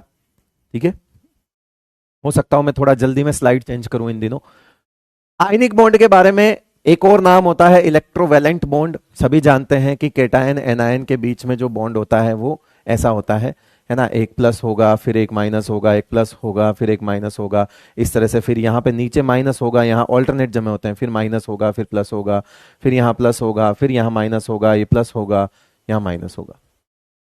और ये ऐसा ही नहीं होता, ये 3D में होता है इस तरह से, पूरा एक क्यूब मान लो इसको, ऐसे 3D में हर तरफ होते हैं, अंदर बाहर इधर उधर सब जगह होते हैं।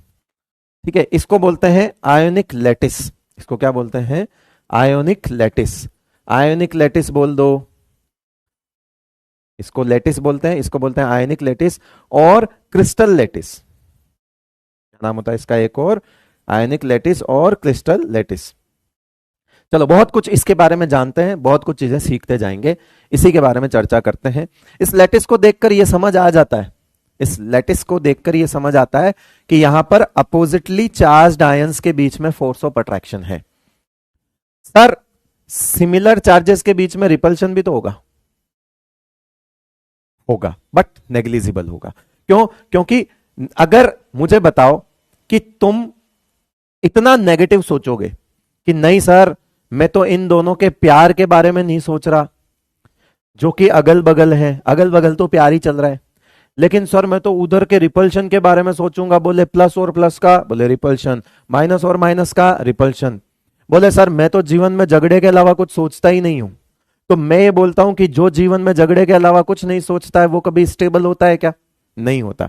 तो अगर आप इसको, मैं मानता हूं इसमें रिपल्शन होते होंगे, but as compare to attraction negligible repulsions होते हैं।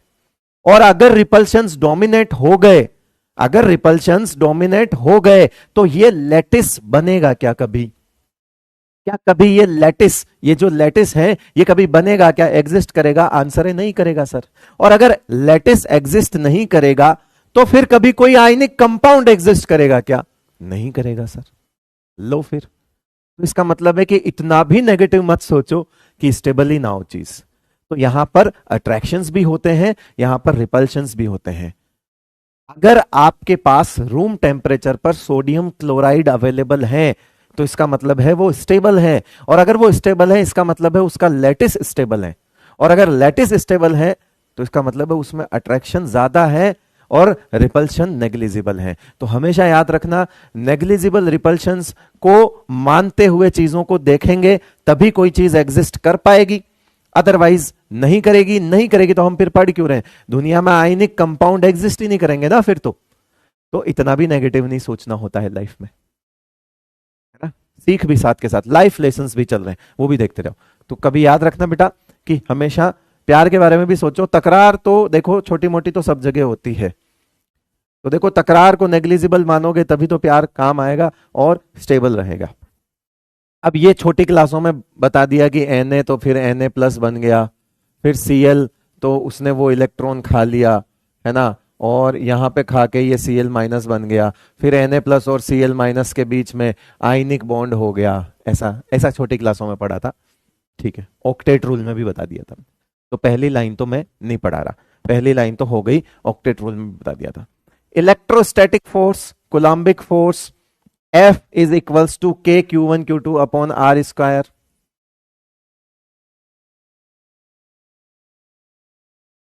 यही इनमें होता है, इसको Q1 मान लो, इसको Q2 मान लो। इन दोनों के बीच में जो फोर्स है वही तो आयनिक बॉन्ड है। अरे भाई, इन दोनों आयन के बीच में जो भी फोर्स लग रहा है वही तो आयनिक बॉन्ड है, तो इसको आप मान लो, चलो कोई दिक्कत वाली बात नहीं है ना। तो क्या है, electrostatic force of attraction between oppositely charged ions. जो अपोजिटली चार्ज्ड आयंस है उनके बीच में जो कोलम्बिक फोर्स ऑफ अट्रैक्शन होता है, बेसिकली वही तो आयनिक बॉन्ड है। मुझे बताओ, यहां कोई ऑर्बिटल आया क्या? क्या सोडियम का कोई ऑर्बिटल आया क्या? क्या क्लोरीन का कोई ऑर्बिटल आया क्या और उन्होंने ऐसा कुछ किया क्या? बोले नहीं किया।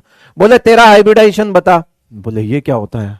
शिव शिव शिव शिव, ये तेरे, बोले तेरा हाइब्रिडाइजेशन बता। बोले मेरे को तो नहीं पता ये सब चीजें। क्या यहां पे तुमने हाइब्रिडाइजेशन की कोई बात करी? नहीं करी। क्या तुमने यहां पे कोई ओवरलैपिंग की बात करी? बोले नहीं करी। क्या तुमने यहां पर एक्स वाई जेड एक्सिस की कोई बात करी? बोले नहीं करी। बोले तो हर तरफ है। बोले तो 3D में है, पूरी तरफ है। अब जब तुमने ना तो एक्स की बात करी, ना वाई की बात करी, ना जेड की बात करी, तुमने किसी डायरेक्शन की बात नहीं करी, ना तुमने कोई ऑर्बिटल ओवरलैपिंग की बात करी, ना तुमने कोई हाइब्रिडाइजेशन की बात करी। बोले सर नहीं करी। क्या तुमने NaCl को मॉलिक्यूल बोला? नहीं बोला सर, मॉलिक्यूल थोड़ी होता है सर, ये तो आयनिक कंपाउंड है। क्या बोलेंगे इसको? Ionic compound. क्या ये मॉलिक्यूलर फॉर्म में एग्जिस्ट करते हैं? बोले नहीं करते। इनका जो फॉर्मूला होता है उसे मॉलिक्यूलर फॉर्मूला नहीं कहते हैं, उसे एम्पेरिकल फॉर्मूला कहते हैं। और एम्पेरिकल फॉर्मूला होता है simplest form of two ions, मतलब जो भी उनके अंदर टाइप ऑफ आयंस जिसके बीच में। अब आप क्या सोचते हो, NaCl का मतलब एक Na प्लस और एक Cl माइनस थोड़ी है। खूब सारे Na प्लस होंगे, खूब सारे Cl माइनस होंगे, और ये 3D में अरेंज होंगे। लेकिन हम एक फॉर्मूला निकाल के लाते हैं और बोलते हैं NaCl। यानी कि हम किसी आयनिक कंपाउंड का जो फॉर्मूला लिखते हैं ना, वो उसका सिंपलेस्ट वे होता है लिखने का। यानी कि हम बेसिकली सिंपलेस्ट वे से ये समझा रहे होते हैं कि these two type of ions are present in this lattice, और इनके बीच में अट्रैक्शन फोर्स है। ये कितने हैं नहीं पता, हाइब्रिडाइजेशन नहीं होता, ओवरलैपिंग नहीं होता, वो तो सब कोवेलेंट बॉन्ड है। अब तक जितना पढ़ रहे थे सब कोवेलेंट बॉन्ड है। ओवरलैपिंग, मिक्सिंग, ऑर्बिटल, सब सब एक्स जेड एक्सिस, ये बनाएगा तो वो बनाएगा, वो बनाएगा तो ये बनाएगा। ये वाला बॉन्ड आप इसके 190 डिग्री पे, इसके 109 डिग्री पे लगा हुआ है, ये वाला बॉन्ड इसके 90 डिग्री पे लगा हुआ है, ये वाला बॉन्ड इसका 180 डिग्री पे लगा हुआ है। ऐसा कुछ नहीं है, ये हर तरफ है, बस आयंस जमे हुए हैं। सिंपल है, एक जार लो और उसमें खूब सारी बॉल्स डाल दो, वो आयनिक बॉन्ड है।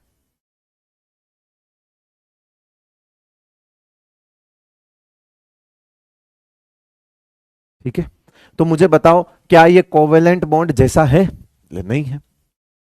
क्या तुम ऐसे बता सकते हो कि इस सोडियम के रेस्पेक्ट में ये जो एक्स एक्सिस है, ये वाई एक्सिस है, ये जेड एक्सिस है, इस पर Cl लगा हुआ है, Cl लगा, ऐसा कुछ नहीं है, ऐसा कुछ नहीं है। तो बताओ यहां डायरेक्शन है क्या? क्या आयनिक बॉन्ड डायरेक्शनल बॉन्ड होता है क्या? क्या आयनिक बॉन्ड डायरेक्शनल बॉन्ड होता है क्या? नहीं होता। आगे आएगा वो पॉइंट, मैंने यहीं समझा दिया, कोई बात नहीं। अगला पॉइंट है generally form between metals and non metals. क्योंकि देखो, जो मेटल्स होते हैं वो इलेक्ट्रोपॉजिटिव होते हैं,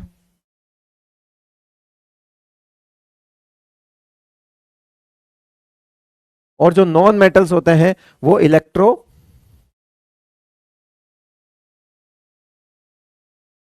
नेगेटिव होते हैं। तो ये एनायन बनना पसंद करते हैं और ये कैटायन बनना पसंद करते हैं, और हमको पता है कि यहां से प्लस आएगा, यहां से माइनस आएगा, और इनके बीच में आयनिक बॉन्ड बनता है। तो जनरली ये मेटल नॉन मेटल के बीच में होता है। ऐसे होने को ये नॉन मेटल के बीच में भी हो सकता है ना। इट डिपेंड्स कि इसकी जो लेटेस्ट डेफिनेशन है वो ऊपर लिखी हुई है। ये पुरानी डेफिनेशन है, क्योंकि आपको अगर आप 100 एग्जाम्पल देखते हैं तो 97 एग्जाम्पल आपको मेटल नॉन मेटल के बीच का ही बॉन्ड मिलेगा। ठीक है, 2 या 3%, सिर्फ 2 या 3% केस में आपको ऐसा मिल सकता है कि ना तो कोई, दोनों ही नॉन मेटल है तब भी एक प्लस और एक माइनस बन जाए। ठीक है, तो कुल मिला के इंपॉर्टेंट वो है कि अपोजिटली चार्ज्ड आयंस जब भी होंगे तो उनके बीच में आयनिक बॉन्ड होगा। ये पुरानी डेफिनेशन है जिसमें मेटल्स नॉन मेटल्स से समझा जाता था। ये लेटेस्ट डेफिनेशन है जिसमें ये समझा जाता है कि प्लस और माइनस के बीच में जो अपोजिटली चार्ज्ड अट्रैक्शन फोर्स है वो आयनिक बॉन्ड है। वो लेटेस्ट डेफिनेशन है, वो दोनों जगह काम कर जाती है, वो हर जगह काम कर जाती है। जैसे फॉर एग्जाम्पल मैं यहां पे ले लेता हूं ये वाली चीज, मैं यहां ले लेता हूं NH4Cl। अब इसको देखकर कहीं पे कोई कोई मेटल दिख नहीं रहा ना, है ना, लेकिन इसके अंदर बोले आयनिक बॉन्ड, बोले है। अरे सर इसके अंदर कैसे आयनिक बॉन्ड है? तो मैं बोलूंगा पहली चीज, इन दोनों के बीच में, ये NH4 प्लस है और ये Cl माइनस है, इनके बीच में आयनिक बॉन्ड है। क्यों है? क्योंकि ये प्लस है और ये माइनस है। तो हमारी लेटेस्ट डेफिनेशन यही कहती है कि प्लस और माइनस के बीच में जो बॉन्ड होगा उसे हम आयनिक मानेंगे। यह आयनिक बॉन्ड है। तो इसके अंदर और भी कोई बॉन्ड है क्या? है। अब तुम इस NH4 प्लस का पोस्टमार्टम कर दो, इस NH4 प्लस का तुम पोस्टमार्टम कर दो। इस NH4 प्लस में दो तरह के बॉन्ड प्रेजेंट हैं। क्या सिंपल कोवेलेंट है? क्या कोऑर्डिनेट है?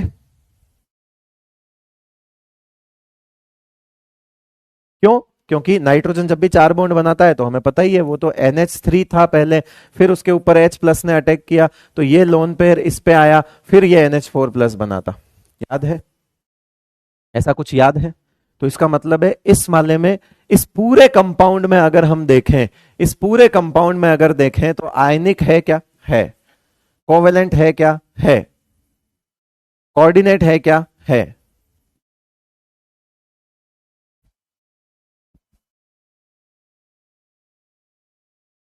तीनों तरह के बॉन्ड है उसमें। ठीक है, तो आपसे पूछा जाए NH4Cl में कौन सा टाइप के बॉन्ड प्रेजेंट है, तीन ऑप्शन बनाएंगे, आंसर ऑल ऑफ दिस चला जाएगा। तीनों तरह के बॉन्ड प्रेजेंट है, पाई नहीं है। ठीक है ना, sigma coordinate, yes yes yes yes.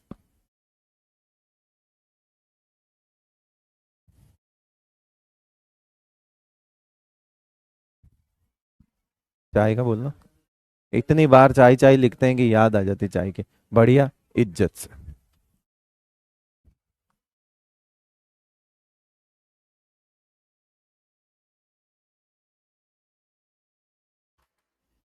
चलो, चले भाई, अगले पॉइंट देख लेते हैं। ये तो मैंने एक ऐसे ही बता दिया।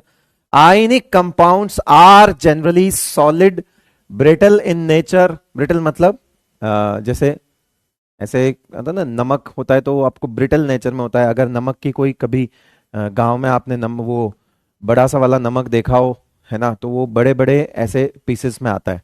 आप उस पर थोड़ा सा कुछ फोर्स से मारेंगे तो वो बिखर जाएगा। तो टूट के बिखर जाने को कहते हैं ब्रिटल। हिंदी में नाम होता है भंगुर। क्या नाम होता है हिंदी में? भंगुर। है ना, कि किसी पे हथौड़ा मारो और वो टूट जाए तो उसे बोलते हैं ब्रिटल। किसी पे हथौड़ा मारो और वो फेल जाए तो वो मेलिएबल होता है ना, फेलने वाला। तो ये ब्रिटल इन नेचर होता है, रूम टेम्परेचर पे सॉलिड होते हैं। अब इसका रीजन अगर आप देखोगे, due to strong electrostatic force,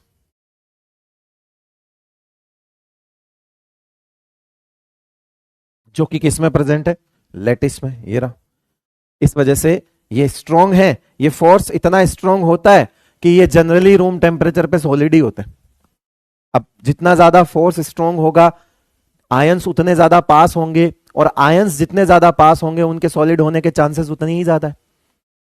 तो इसीलिए अब इनके बीच में इतना फोर्स ऑलरेडी स्ट्रॉन्ग होता ही है कि ये रूम टेम्परेचर पर सॉलिड होते हैं। देखो, फोर्स सबसे ज्यादा स्ट्रॉन्ग होगा तो उसकी जो फिजिकल स्टेट है वो सॉलिड होगी।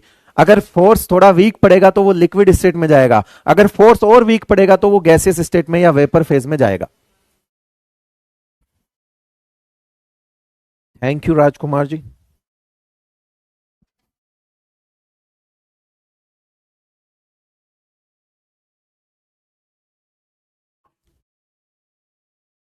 यस, ठीक है। आयनिक ये आपके लिए नया पॉइंट है बट अब आपको जरूरत नहीं पड़ेगी। Ionic compound do not show isomerism. Basically जो प्रॉपर्टी होती है ना वो मॉलिक्यूल्स की होती है, कोवेलेंट कंपाउंड्स की होती है।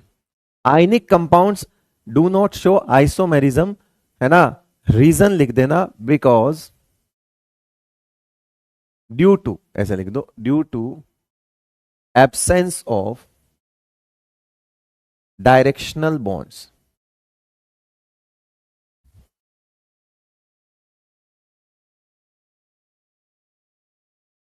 या तो ऐसे लिख दो या और लगा के लिख दो, presence of non directional bonds और प्रेजेंस ऑफ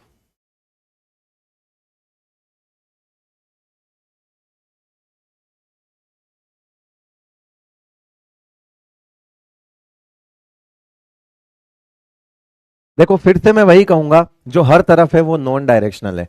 हमेशा याद रखना बेटा, आयनिक बॉन्ड जो होता है ना, आयनिक बॉन्ड वो नॉन डायरेक्शनल बॉन्ड होता है, और जो कोवेलेंट बॉन्ड होता है ना वो डायरेक्शनल होता है। क्यों? क्योंकि वहीं पर तुमने बात करी थी एक्स एक्सिस वाई एक्सिस, बोले पी एक्स और पी एक्स वाई एक्सिस पे पाई बनाएंगे। अरे तो वहां तुम बात कर रहे थे, यहां कर नहीं सकते।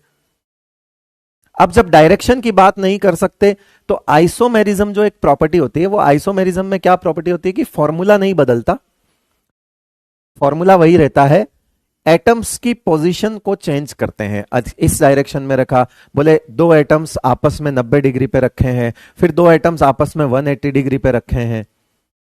तो मुझे बताओ पोजीशन कब चेंज कर पाओगे? जब आपको डायरेक्शन पता होगी। डायरेक्शनल बॉन्ड में ही तो आप पोजीशन चेंज कर पाओगे। तो मॉलिक्यूल्स में पोजीशन चेंज की जा सकती है, इस तरह से आयंस में पोजीशन नहीं बदल सकते। तो यहां पर आइसोमेरिज्म शो नहीं हो सकता। एक पॉइंट इसके साथ और लिख देना, आयनिक कंपाउंड जो कि इससे रिलेटेड ही है, नॉट एग्जिस्ट एज मॉलिक्यूल्स। ये मॉलिक्यूल्स की फॉर्म में एग्जिस्ट नहीं करते हैं, है ना। Ionic compounds do not exist as molecules, molecules की फॉर्म में एग्जिस्ट नहीं करेंगे, मॉलिक्यूल नहीं बनेंगे। आप ऐसे नहीं सीख सकते, बोले NaCl है तो ये मॉलिक्यूल है क्या? एक NaCl, बोले एक Na और Cl के बीच में बॉन्ड है, ऐसा कुछ नहीं है। खूब सारे Na प्लस हैं, खूब सारे Cl हैं। वो तो तुमने एक सिंपलेस्ट किस किस कैटेगरी के आयंस और कैटायंस उसमें है उसका एक एक सैंपल उठा के लिख दिया। तो उस पूरे में से सैंपल उठाओ, बोले Na प्लस टाइप के कैटायंस है और Cl माइनस टाइप के एनायंस है। तो सैंपल का एक एक कैटायन एनायन तुमने लिख के एक सिंपलेस्ट फॉर्मूला बनाया, which is known as empirical formula. और जबकि हम जो दूसरे कंपाउंड लिखते हैं, लाइक CCl4 लिखा है, तो CCl4 इज ए मॉलिक्यूल, ये एक मॉलिक्यूलर फॉर्मूला है। ये मॉलिक्यूलर फॉर्मूला है बिकॉज ये कोवेलेंट कंपाउंड है। तुम बोलते हो कि इसमें sp3 हाइब्रिडाइजेशन है, इसके अंदर बॉन्ड एंगल 109.5 डिग्री है, तुम बोलते हो कि इसमें कार्बन और क्लोरीन के बीच में कोवेलेंट बॉन्ड है 4, लेकिन ऐसी कोई बात तुम आयनिक के बारे में नहीं बता सकते।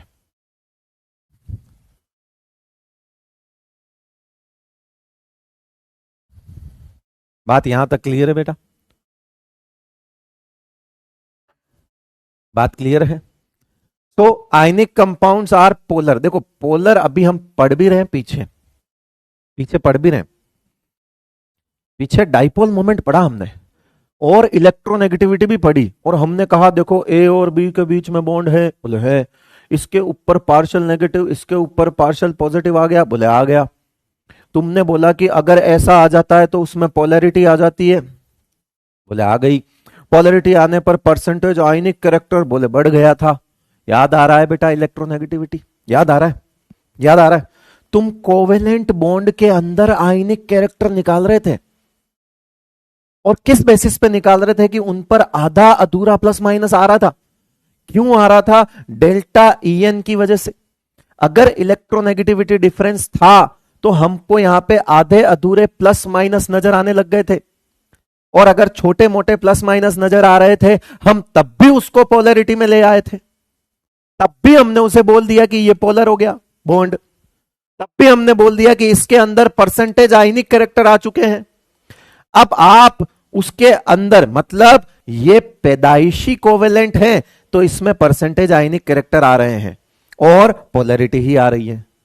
मैं कह रहा हूं इसको मारो गोली, मैं कह रहा हूं कोई पैदाइशी कोवेलेंट नहीं है, कोई पैदाइशी ही आयनिक है, कोई पैदाइशी आयनिक है। बोले ये प्लस है ये माइनस है और इनके बीच में आयनिक बॉन्ड है। तुम नहीं लेके आए चार्ज, इलेक्ट्रोनेगेटिविटी के डिफरेंस से नहीं आया चार्ज, ऐसे समझो। ये तो पैदाइशी पोलर है। कह रहे पैदा, भाई पैदा ही पोलर हुए थे यार, बाद में कुछ नहीं आया, पैदा ही पोलर हुए हैं। पहले में प्लस बना, फिर वो माइनस बनी, फिर हमारी बनी, ठीक है। हाँ ये ऐसे, तो ये पैदाइशी ही पोलर है। इसीलिए आयनिक कंपाउंड्स को तुम नॉन पोलर कभी नहीं बोल सकते। कैसे बोलोगे नॉन पोलर, कैसे बोलोगे, है ना, शर्म आएगी हमें इनको नॉन पोलर बोलने में। आप तुम बोलोगे कि ए भाई आयनिक तू पोलर है कि नॉन पोलर, वो तुम्हारा थप्पड़ मारेगा, बोले यार दिमाग खराब है क्या, मेरे अंदर इतने plus minus plus minus plus minus चाक चुक चले हुए हैं, क्या करेगा तू, है ही मैं तो पोलर ही हूं। पूछ क्या डैडी से, मैं तो पैदाइशी पोलर हूं। हम पोलर ही रहेंगे हमेशा। क्यों? क्योंकि जहां पर आधे अधूरे प्लस माइनस आ गए थे, तुमने उसको भी पोलर की मिसाल दे दी थी। अबे हम तो पैदा ही पोलर हुए हैं, हमारे पास तो है ही, रीजन है हमारे पास प्लस और माइनस होने का।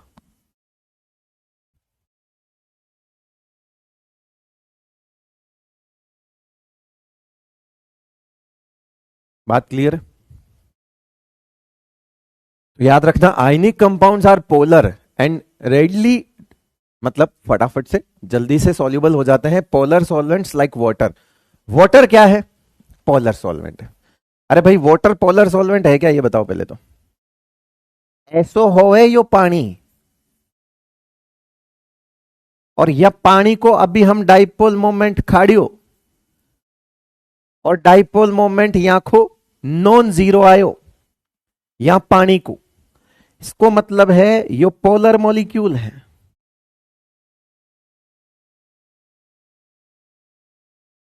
अब like dissolves like, like dissolves like, polar polar में घुलता है, नॉन पोलर नॉन पोलर में घुलता है। इसीलिए आयनिक कंपाउंड को तुम जब पानी में डालते हो ना, कह रहा आ हा, मैं पैदाइशी पोलर, तू पोलर मॉलिक्यूल, पोलर सॉल्वेंट, खत्म, घुल जाओ, आ जाओ मुझ में समा जाओ। नमक को पानी में डालते ही घुल जाता है।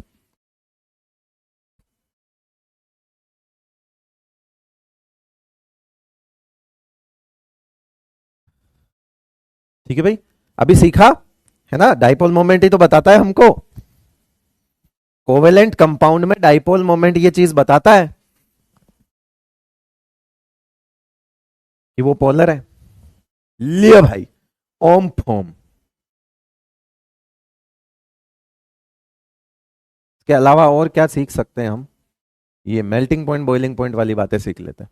Ionic compounds have high melting point and boiling point, पूरा कर लेना, as compare to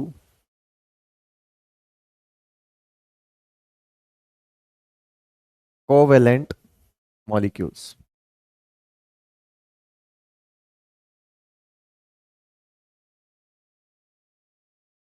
covalent molecules. अब ऐसा क्यों, चलो सीखते हैं। एक तरफ आयनिक लिख दो और एक तरफ कोवेलेंट लिख दो। कोवेलेंट में नॉर्मल वाले कोवेलेंट, आप ये मत बोल देना कि ग्रेफाइट ला रहा हूं, डायमंड ला रहा हूं, SiO2 ला रहा हूं, वो जाइंट कोवेलेंट है। They are network solid, category अलग है। वो इतने स्ट्रॉन्ग है कि आयनिक भी पीछे रहता है उनसे। डायमंड हो गया, ग्रेफाइट हो गया, SiO2, 3D सिलिकेट हो गया, सिलिका विलिका, ये सब, ये तो जाइंट मॉलिक्यूल है, बहुत बड़े मॉलिक्यूल है। मैं बात कर रहा हूं, अभी तक हमने छोटे छोटे मॉलिक्यूल्स जो पढ़े हैं, CO2, CCl4, H2O, जो पढ़े हैं, जो भी छोटे छोटे पढ़े हमने, छोटे छोटे मॉलिक्यूल, HCl, छोटे छोटे मॉलिक्यूल्स जो हमने पढ़े, है ना, कितने, AB7L0 टाइप तक के मॉलिक्यूल्स, मतलब एक ऐसा मॉलिक्यूल हो और ऐसे मतलब 7 जुड़े हुए उसके साथ।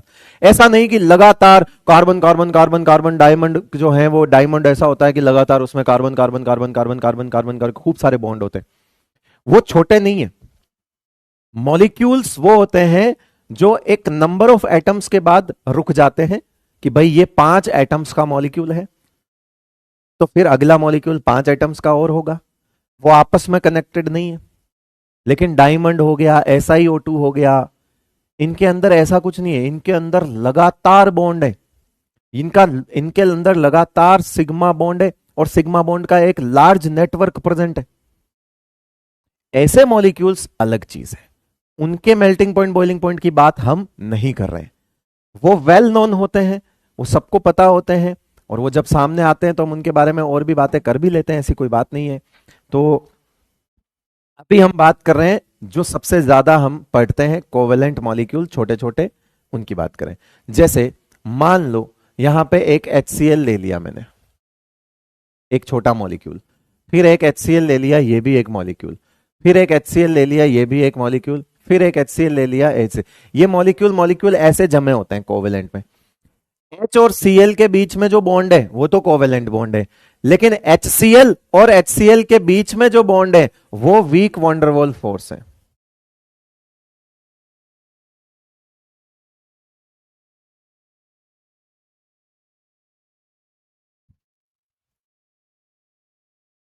देखो, मॉलिक्यूल के अंदर बॉन्ड की बात नहीं कर रहा हूं मैं, वो तो कोवेलेंट बॉन्ड है। मैं बात कर रहा हूं इस मॉलिक्यूल का दूसरे मॉलिक्यूल से क्या वास्ता है, तो वो वास्ता है वीक फोर्स का। इनके बीच में जो फोर्स ऑपरेट हो रहा है वो वीक फोर्स ऑपरेट हो रहा है। लेकिन आप इधर देखो, इधर जो है ना ये कहानी अलग है, सुनना मेरी बात को। ये रहा प्लस, ये रहा माइनस, ये रहा प्लस, ये रहा माइनस, ये रहा माइनस, ये रहा प्लस, ये रहा माइनस, ये रहा प्लस। मुझे बताओ इनके बीच में कौन सा फोर्स ऑपरेट हो रहा है? Strong, electrostatic, force between ions. आ जाओ, अब आपको सिखाते हैं। यहां तक तो चीज समझ में आ जाएगी। HCl में हाइड्रोजन बॉन्ड नहीं होता बेटा, डाइपोल डाइपोल होता है। हाइड्रोजन बॉन्ड जो होता है वो FON से जुड़े हुए हाइड्रोजन करते हैं, है ना। अभी रुक जाओ, 1-2 दिन में वो भी चीज सामने आ जाएगी। फालतू में बाकी बच्चों को कंफ्यूज मत करो, तो मैं बता रहा हूं, ऐसा तो है नहीं कि मैं गलत पढ़ा दूंगा, है ना। तो अभी सिखा रहा हूं, सीखो। ये डाइपोल डाइपोल है और ये वीक होता है। इनफैक्ट हाइड्रोजन बॉन्ड भी एक डाइपोल डाइपोल बॉन्ड होता है, पर वो अलग कैटेगरी का डाइपोल डाइपोल होता है। प्रीमियम डाइपोल डाइपोल जिसको होता है वो अलग है, उसकी बॉन्ड एनर्जी अलग जाती है। ये वीक फोर्सेस है। देखो, अगर HCl के मॉलिक्यूल बिल्कुल पास पास कर दो, वापस सुनना, I am not talking about the bond present between H and Cl, मैं उसके बारे में बात नहीं कर रहा हूं। मैं बात कर रहा हूं HCl का एक मॉलिक्यूल और HCl के जो बाकी मॉलिक्यूल्स हैं उनके आपस में जो फोर्स हैं वो है वीक फोर्सेस। अगर कहीं पे HCl को तुमको सॉलिड बनाना है, वापस सुनना, अगर HCl को सॉलिड बनाना है तो मॉलिक्यूल्स को पास लाना पड़ेगा, ठीक है। अब मैं कह रहा हूं कि मुझे HCl को सॉलिड से लिक्विड बनाना है। अगर मैं कह रहा हूं कि HCl को मुझे सॉलिड से लिक्विड बनाना है, माने मुझे मेल्ट करना है, मेल्टिंग पॉइंट उसी को कहते हैं। मान लो ये सॉलिड है, इतने डिस्टेंस पे है कि ये सॉलिड है, आप गए, आपने कहा कि चलो मेल्ट हो जाओ, फिर थोड़ी देर बाद आपने बोला चलो बॉयल हो जाओ, यानी कि बॉइलिंग पॉइंट का मतलब है इसको गैसियस फेज में लेके जाना। अब आप इसके पास गए तो इसने कहा कि लगाओ दम फिर, है ना। तो आपने कहा दम लगाने की क्या बात है, तेरे मॉलिक्यूल्स को ही तो दूर करना है। क्या HCl को सॉलिड से लिक्विड में लेके जाने का मतलब यह है कि हम H और Cl का बॉन्ड तोड़ेंगे? नहीं। HCl को सॉलिड से लिक्विड ले जाने का मतलब है कि हम इस HCl और इस HCl के बीच की डिस्टेंस को थोड़ा बढ़ा देंगे, थोड़ा दूर कर देंगे। फिर अगर हमें गैसियस फेज में जाना है तो हम थोड़ा और दूर कर देंगे। तो मुझे बताओ, आपकी लड़ाई इसको सॉलिड से लिक्विड बनाने जाओगे तो आपका सामना किससे होगा? अंदर बैठे हुए कोवेलेंट बॉन्ड से होगा? नहीं, तो इनके बीच में लगने वाले वीक वंडरवॉल फोर्स से होगा, जो कि ऑलरेडी वीक है। तो तुम यहां गए और फटाफट लड़ाई जीत ली। क्यों? क्योंकि तुमको पता था ये वीक है, बोले तो वह चल बे फटाफट सॉलिड से लिक्विड हो जा, गैस हो जा। तो इसने ज्यादा टेम्परेचर नहीं मांगा बेटा। और ऐसे ही सारे कोवेलेंट छोटे छोटे मॉलिक्यूल्स होते हैं, इसीलिए उनका मेल्टिंग पॉइंट बॉइलिंग पॉइंट कम रहता है, लो रहता है, लो। क्यों? क्यों उनका लो क्यों रहता है? क्योंकि तुमको किसके अगेंस्ट वर्क करना है? तुमको वीक फोर्स के अगेंस्ट वर्क करना है।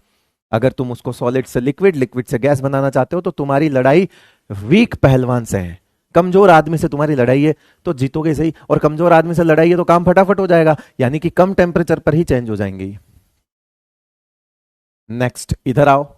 यहां गए, इधर आए, बोले इधर आ रहे भयंकर, हम तो जीत गए, फटाफट आए, इधर आए जोश में और कह रहा हाँ भैया हो, हम फटाफट सॉलिड से लिक्विड हो जाओ और बाद में गैस भी बनना तुमको।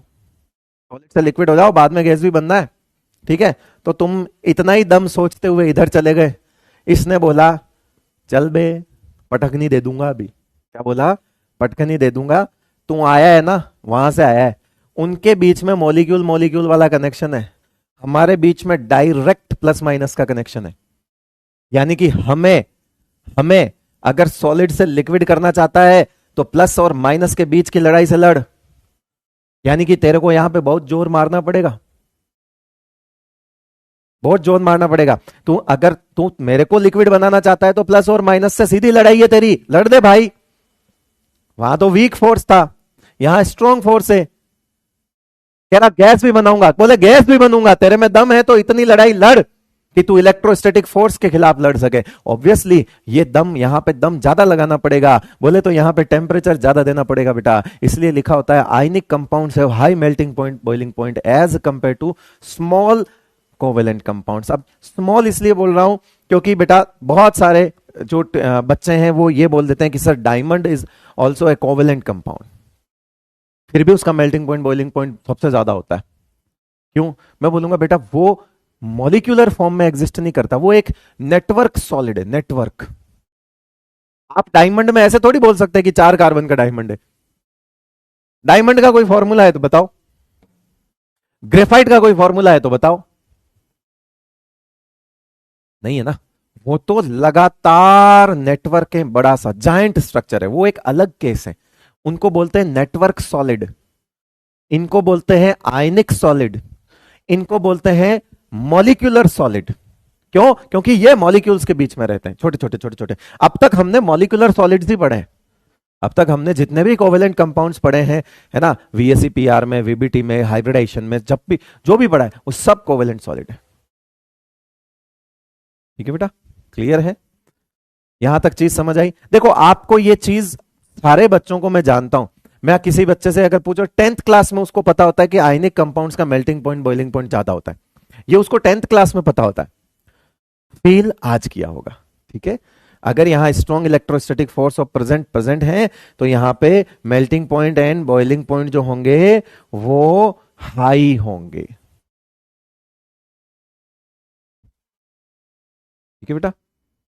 Fullerene is a molecular solid, but 60 है ना, 60 कार्बन से लेके 390 कार्बन तक के उसमें मॉलिक्यूल्स होते हैं। वो मतलब जाइंट तो होता है बट उसमें लिमिट होती है। अब जो सिलेबस में नहीं है उसे मत पूछो। चलो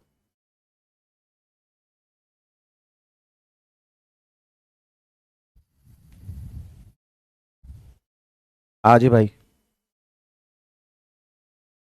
अब क्या हम इलेक्ट्रिकल कंडक्टिविटी पढ़ लेते हैं। देखो आयनिक कंपाउंड्स की बात कर लेते हैं पहले,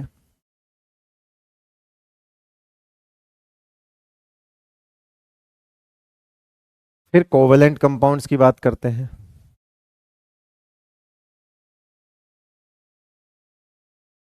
और फिर मेटल्स की बात करते हैं।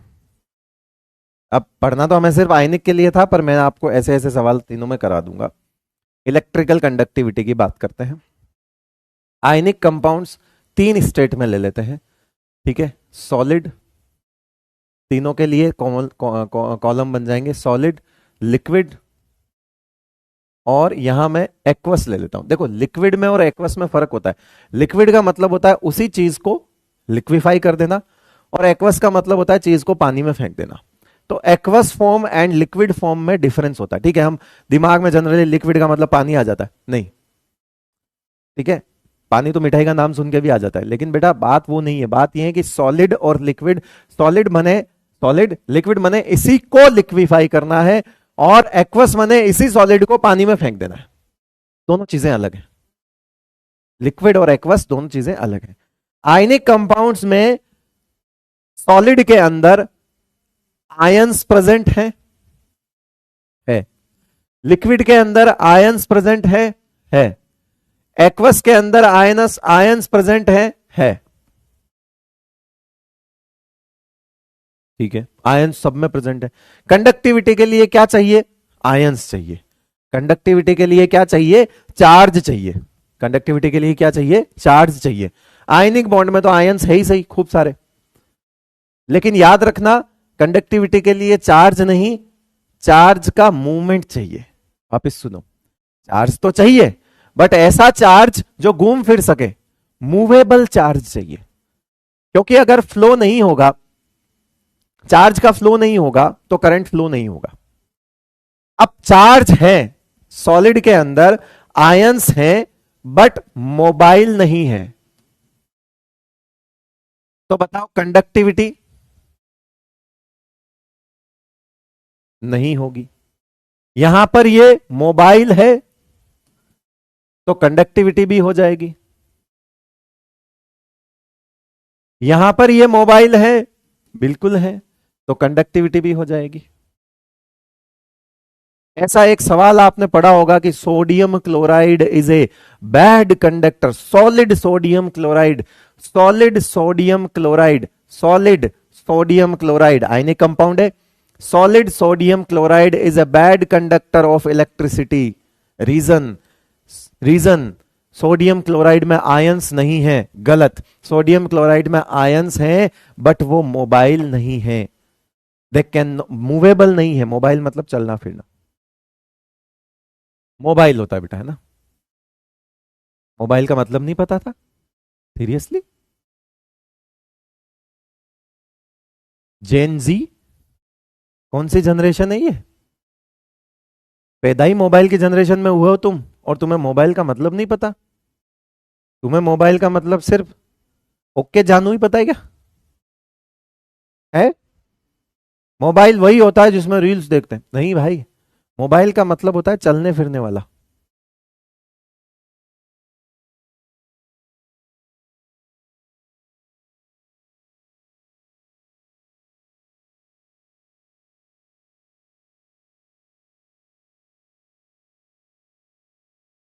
नहीं नहीं, बहुत सारे पूछ रहे हैं मोबाइल, मैंने कहा वो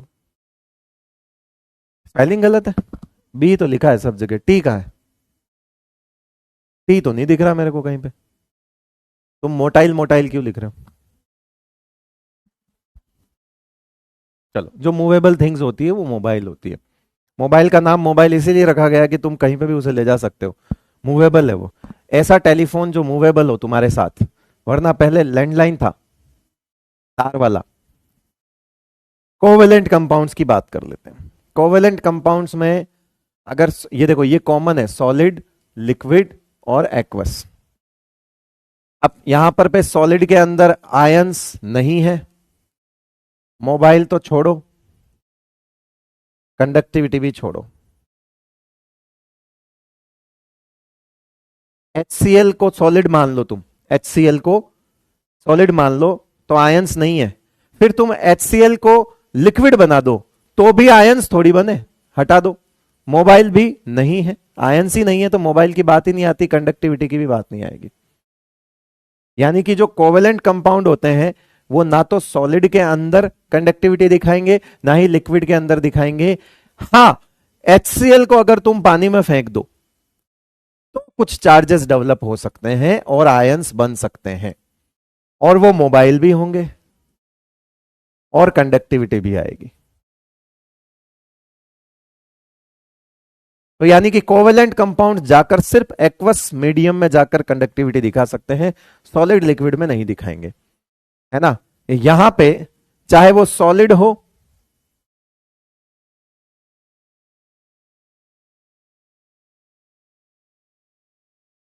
हमेशा मेटल्स आर ऑलवेज कंडक्टर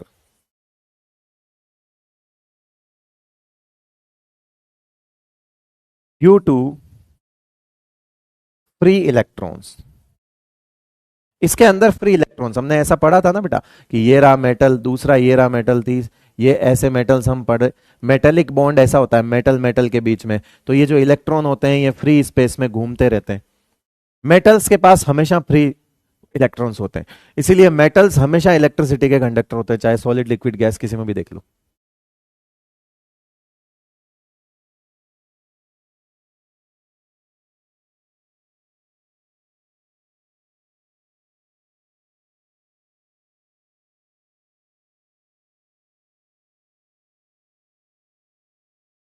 ठीक है बेटा, ठीक है।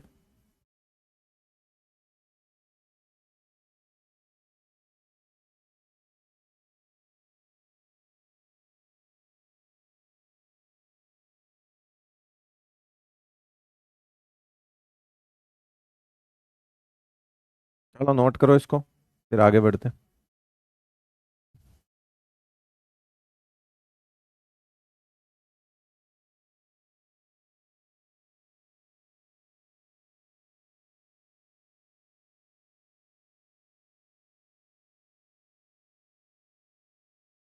हम्म।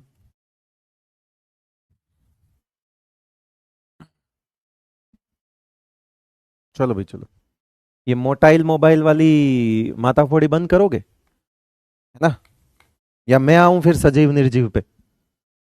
जो सजीव होता है वो अगर चलता फिरता है, लिविंग ऑर्गेनिज्म जो बोलते हैं हम जिसको, वो मोटाइल होता है, सजीव बोलते हैं ना उसको, सजीव। और जो निर्जीव वस्तु होती है ना, निर्जीव वस्तु, अगर वो मूवेबल होती है तो उसे मोबाइल बोलते हैं। तो तुम्हारा मोबाइल जो है उसे तुम मोटाइल बोलोगे क्या? मोटाइल तुम हो, वो तुम्हारा हाथ में जो है वो मोबाइल है। अब ठीक है।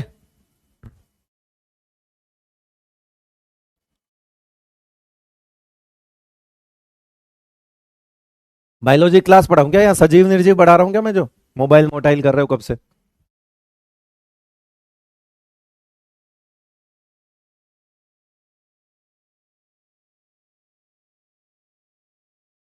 पहले तो मुझे लगा मैंने स्पेलिंग देख कर ली, फिर कुछ ज्यादा ही करने हैं। फिर एक ने कमेंट में लिख रखा था, तो मैंने वो पढ़ लिया और सुना दिया तुमको।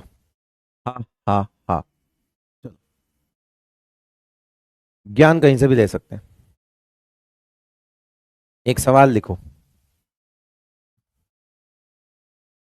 विच ऑफ द फॉलोइंग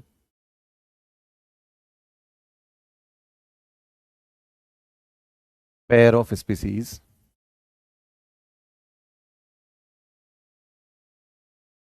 आर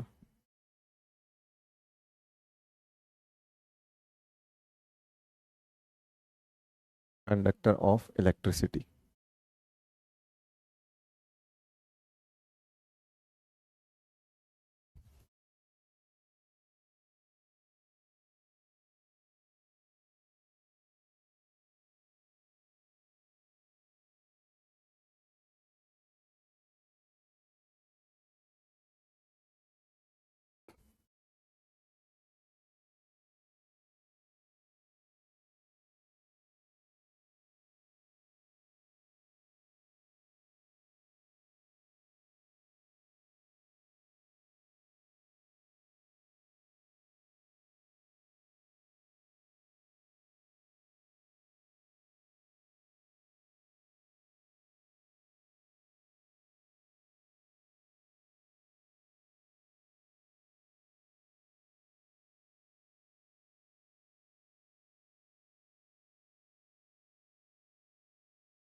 पूरा पेयर देखना है। दोनों पेयर इलेक्ट्रिसिटी कंडक्टर होने चाहिए।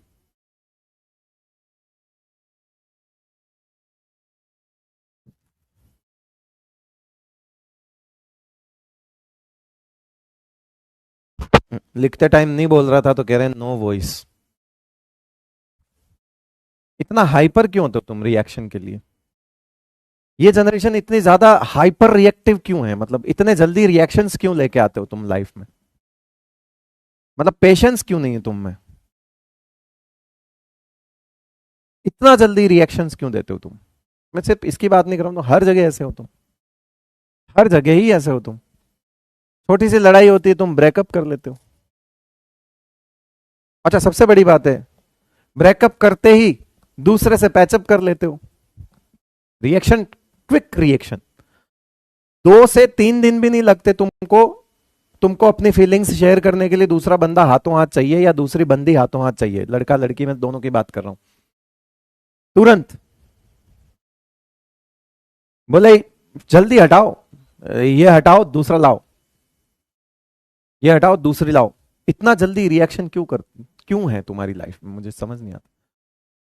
जो है उसे बेहतर बनाने का प्रयास क्यों नहीं करते तुम? जो है उसे बेहतर बनाने का प्रयास क्यों नहीं करते? जो प्राप्त है वही पर्याप्त है, इस पे क्यों नहीं चलते तुम? ये इसको जीवन में क्यों नहीं उतारते कि जो प्राप्त है वही पर्याप्त है? क्यों हमेशा खोजते रहते हो ये नहीं वो, ये नहीं वो? ओ यही तुम हर जगह हो चुके हो। ये किताब अच्छी नहीं है, वो किताब से पढ़ता हूं। ये टीचर अच्छा नहीं है, उस टीचर से पढ़ता हूं। ये कोचिंग अच्छी नहीं है, उस कोचिंग में पढ़ता हूं। आखिर कब तक? अब मैंने तो चीजों के बारे में बताया है, तुम आगे जाके रिश्तों में ये करोगे, ये अच्छा नहीं है, वो नहीं करता। हमारे आजकल घर परिवारों में ऐसा हो गया है, 4 मौसी हैं, ये मौसी अच्छी नहीं है, वो मौसी अच्छी है। 2 मौसियों से बात ही नहीं हो रही है। लोग आपस में रिश्ते खत्म कर रहे हैं छोटी मोटी बातों पे। बोले ये अच्छे नहीं है, वो अच्छे हैं, उनसे बनाओ, ये बढ़िया नहीं है वो। अरे क्यों? जो है उसे बेहतर बनाओ ना यार। और बेहतर बनाने के लिए एफर्ट दोनों तरफ से लगते हैं।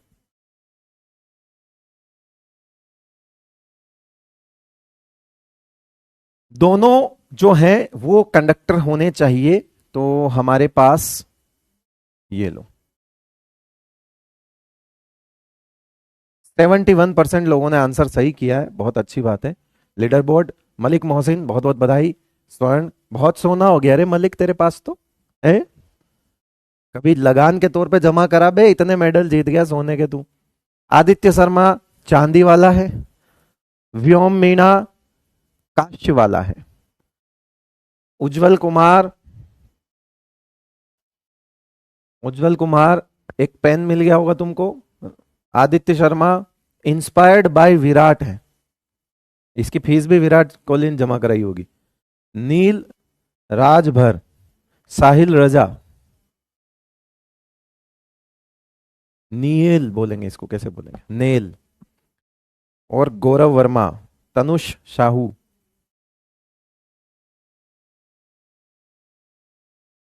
अरुदिव्य मिश्रा। अरे वाह यार, नाम बहुत गजब है, अरुदिव्य। ढन टन टन, अरुदिव्य मिश्रा, स्वागत है आपका। वाह भाई वाह भाई वाह, बहुत बढ़िया बहुत बढ़िया। ये बढ़िया लगा मेरे को, आदित्य शर्मा इंस्पायर्ड बाय विराट। देखा, ऐसा नहीं गए। पाठशाला पावर्ड बाय फिजिक्स वाला, विद्यापीठ पावर्ड बाय फिजिक्स वाला। तो आदित्य शर्मा पावर्ड बाय विराट। देख भाई, मेटल तो हमेशा ही होते हैं, तो सॉलिड लिक्विड गैस कुछ भी हो। ये आयनिक कंपाउंड है तो ये लिक्विड में होगा। अब इसके अंदर ये है लेकिन ये नहीं है, ये सॉलिड है तो नहीं होगा, ये सॉलिड है तो नहीं होगा, ये भले ही हो जाए कोई फर्क नहीं पड़ता। नहीं ये भी नहीं है, ये भी नहीं है, लिक्विड है। तो बस फिर इसमें ये भी है ये भी है, हमें वही ढूंढना था जिसमें दोनों कंडक्टर हो।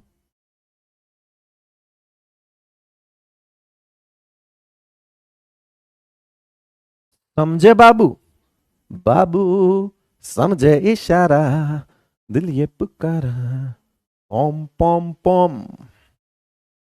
ये छोटा सा एक पॉइंट है लेकिन मजा आ जाएगा। कर लें क्या? कहो तो कर ले, मजा ही आ जाएगा। लो, फॉर्मेशन ऑफ NaCl समझते हैं। जो बात लिखी हुई है उसका मतलब है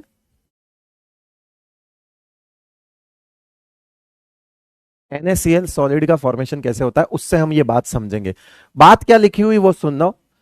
ऊपर जो बात लिखी हुई है वो बात ये लिखी हुई है कि धंधा तभी चलेगा जब लगाए हुए पैसे से ज्यादा मुनाफा होगा, तभी वो धंधा स्टेबल होगा। कोई भी बिजनेस हो वो तभी स्टेबल होता है जब इन्वेस्टमेंट से ज्यादा उसमें प्रॉफिट आता है। ठीक है, बेसिक सी बात है, वो लिखी हुई है ऊपर, वही लिखी हुई है। अरे नहीं, कुछ और लिखी हुई है। To form a stable ionic compound released energy must be greater than energy absorbed. वही बात है, वही बात है कि जितना पैसा लग गया उससे ज्यादा पैसा मिलना चाहिए।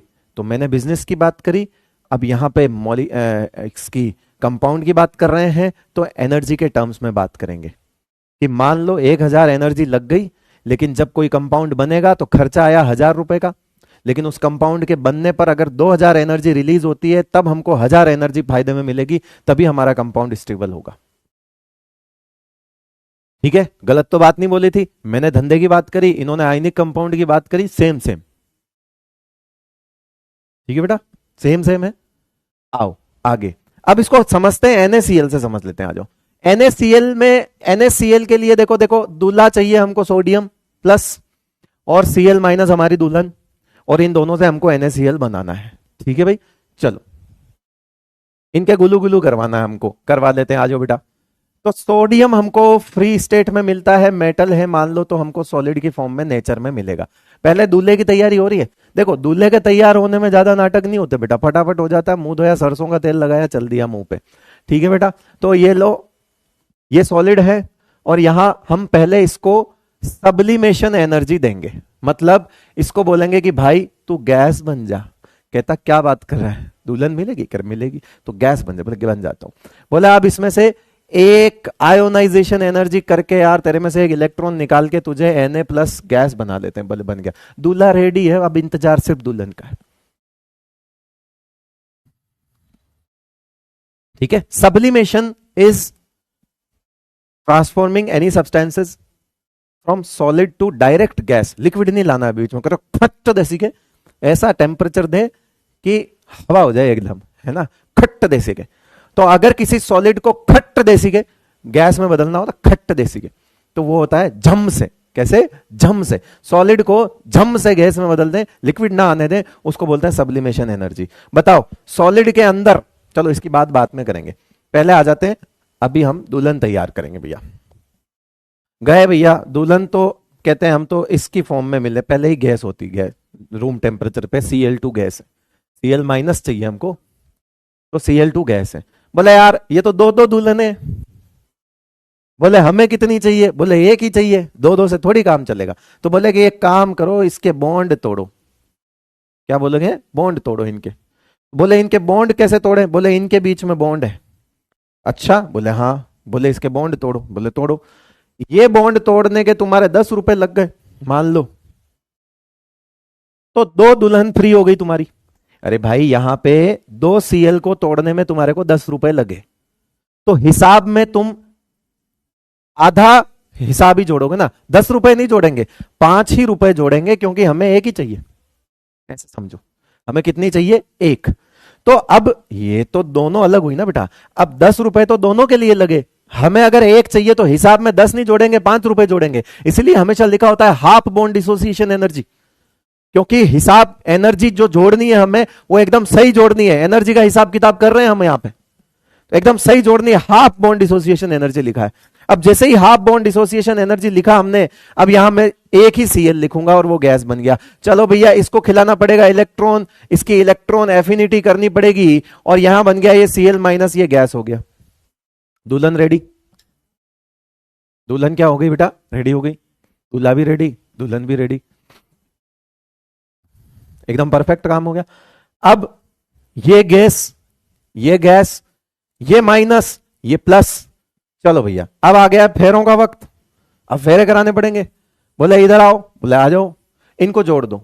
बोले जोड़ देंगे। इनको जोड़कर NaCl बना दो। बोले अच्छा।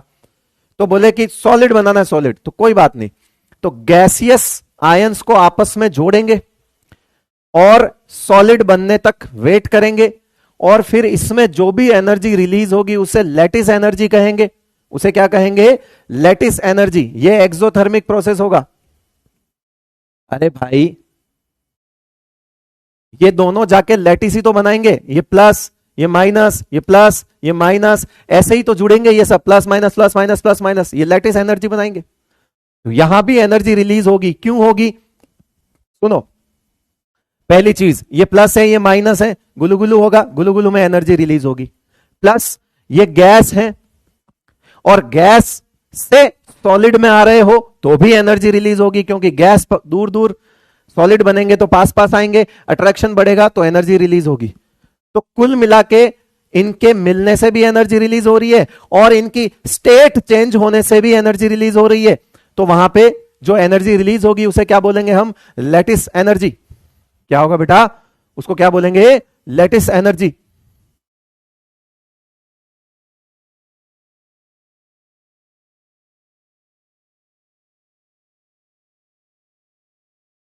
टाइम खत्म हो गया, चलो मैं बंद कर देता हूं, तुम्हें मजा नहीं आ रहा तो मैं क्या करूं? चलो कर देता हूं बंद, मुझे क्या, कर दूं बंद, कर दूं, चलो छोड़ो। मेरा सवाल, सब्लिमेशन एनर्जी इज, अब मुद्दे पे आते हैं। Sublimation energy is solid to gas, यानी कि अट्रैक्शन के अगेंस्ट वर्क करना है, प्रोसेस कैसा होगा? एंडो। आयोनाइजेशन एनर्जी हम जानते हैं, एंडो, यानी कि दूल्हे के तैयार होने में तो खर्चे ही खर्चे लग गए बेटा। फिर यहां पे बॉन्ड तोड़ना है, एंडो, खर्चा लग गया। ये एक ऐसा प्रोसेस है जो एक्सो होगा, क्योंकि हमें पता है क्लोरीन की इलेक्ट्रॉन गेन एंथैल्पी नेगेटिव होती है। पूरी पीरियोडिक टेबल में सबसे ज्यादा इलेक्ट्रॉन एफिनिटी क्लोरीन की होती है। पूरी पीरियोडिक टेबल में पूरे सबसे ज्यादा इलेक्ट्रॉन एफिनिटी क्लोरीन की होती है। बताओ क्या ये प्रोसेस एंडो होगा? क्या ये प्रोसेस एंडो होगा? ये रहा खर्चा, ये रहा खर्चा, ये रहा खर्चा। यहां पर एक छोटा सा फायदा हुआ कि एक्सोथर्मिक काम हुआ, यहां एनर्जी का थोड़ा सा फायदा हुआ, प्लस ये यहां पर जो है ये होगा एक्सो। जो सबसे डोमिनेटिंग फैक्टर होता है किसी भी आयनिक कंपाउंड के एग्जिस्ट करने का, वो ये होता है लैटिस एनर्जी। कि मतलब इनके बीच में जो हुआ वो कितना जबरदस्त हुआ, इस पे डिपेंड करेगा आयनिक कंपाउंड, कि इनके बीच में जो अट्रैक्शन हुआ वो कितना जबरदस्त हुआ। क्यों? ये एनर्जी हमेशा डिसाइड करती है। एनर्जी की स्पेलिंग, जोश में एनर्जी वाला काम ही चल रहा था बेटा, जो गलत हो गई।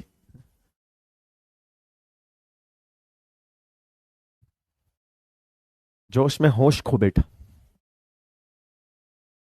तो यहां से मेन चीज ये है ना।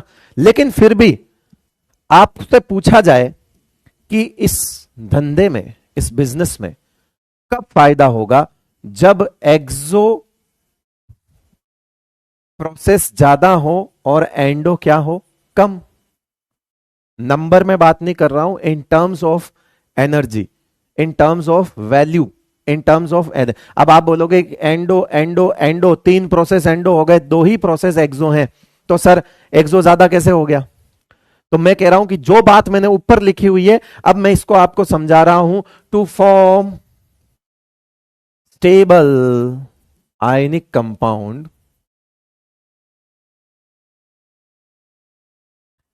एक्सोथर्मिक प्रोसेस ज्यादा होने चाहिए एंडोथर्मिक प्रोसेस से। ऐसा क्यों? तभी तो बोलोगे कि यहां पर रिलीज्ड एनर्जी ज्यादा होनी चाहिए एब्जॉर्ब्ड एनर्जी से। अब बताओ रिलीज्ड एनर्जी कहां कहां है? तो एक तो ये रही लैटिस एनर्जी, जिसे यू, कैपिटल यू बोलते हैं, ये रही लैटिस एनर्जी ज्यादा होनी चाहिए, और electron affinity of non metal ज्यादा होनी चाहिए। अब एंडोथर्मिक कम होना चाहिए, खर्चा कम लगना चाहिए, तो खर्चा कहां कहां किया? बोले सब्लिमेशन एनर्जी कम होनी चाहिए, आयोनाइजेशन एनर्जी मेटल की कम होनी चाहिए, और नॉन मेटल में बॉन्ड डिसोसिएशन एनर्जी भी क्या होनी चाहिए? कम होनी चाहिए। अरे भाई, जो जो एंडो है वो कम होने चाहिए, और जो जो एक्सो है वो ज्यादा होने चाहिए, तभी तो हमारे को ओवरऑल फायदा निकल के आएगा। ये लो, अब वो सवाल बनाता है, ऐसे ऐसे सवाल बनाता है कि आप बताओ इसमें से आयनिक कंपाउंड के लिए कौन सा स्टेटमेंट गलत है, तो वो बोलता है कि जैसे मान लो ट्रू एंड फॉल्स आप बताओगे, इसके बाद क्लास ऑफ कर रहा हूं। उसने लिख दिया कि metal ionisation energy of metal should be high to form stable ionic compounds, है ना। मैं कुछ स्टेटमेंट बोल रहा हूं, आप ध्यान दीजिएगा। मैंने सारा एमडीजे बता दिया है आपको। यहां पे जो कम है वो कम, जो कम रहने चाहिए, एंडो कम रहना चाहिए, ये एमडीजे है। अब आप इस एमडीजे से वो सारे स्टेटमेंट में ट्रू फॉल्स बोलना। मैंने पहला स्टेटमेंट बोला क्या, कि ionisation energy of metal should be high. Ionisation energy of metal should be high, no, वो तो लो होनी चाहिए, तभी तो फायदा होगा। Yes. Sublimation energy of metal should be low, yes, low होनी चाहिए। जो कम की तरफ है वो कम होने चाहिए। Bond dissociation energy should be low, yes, true.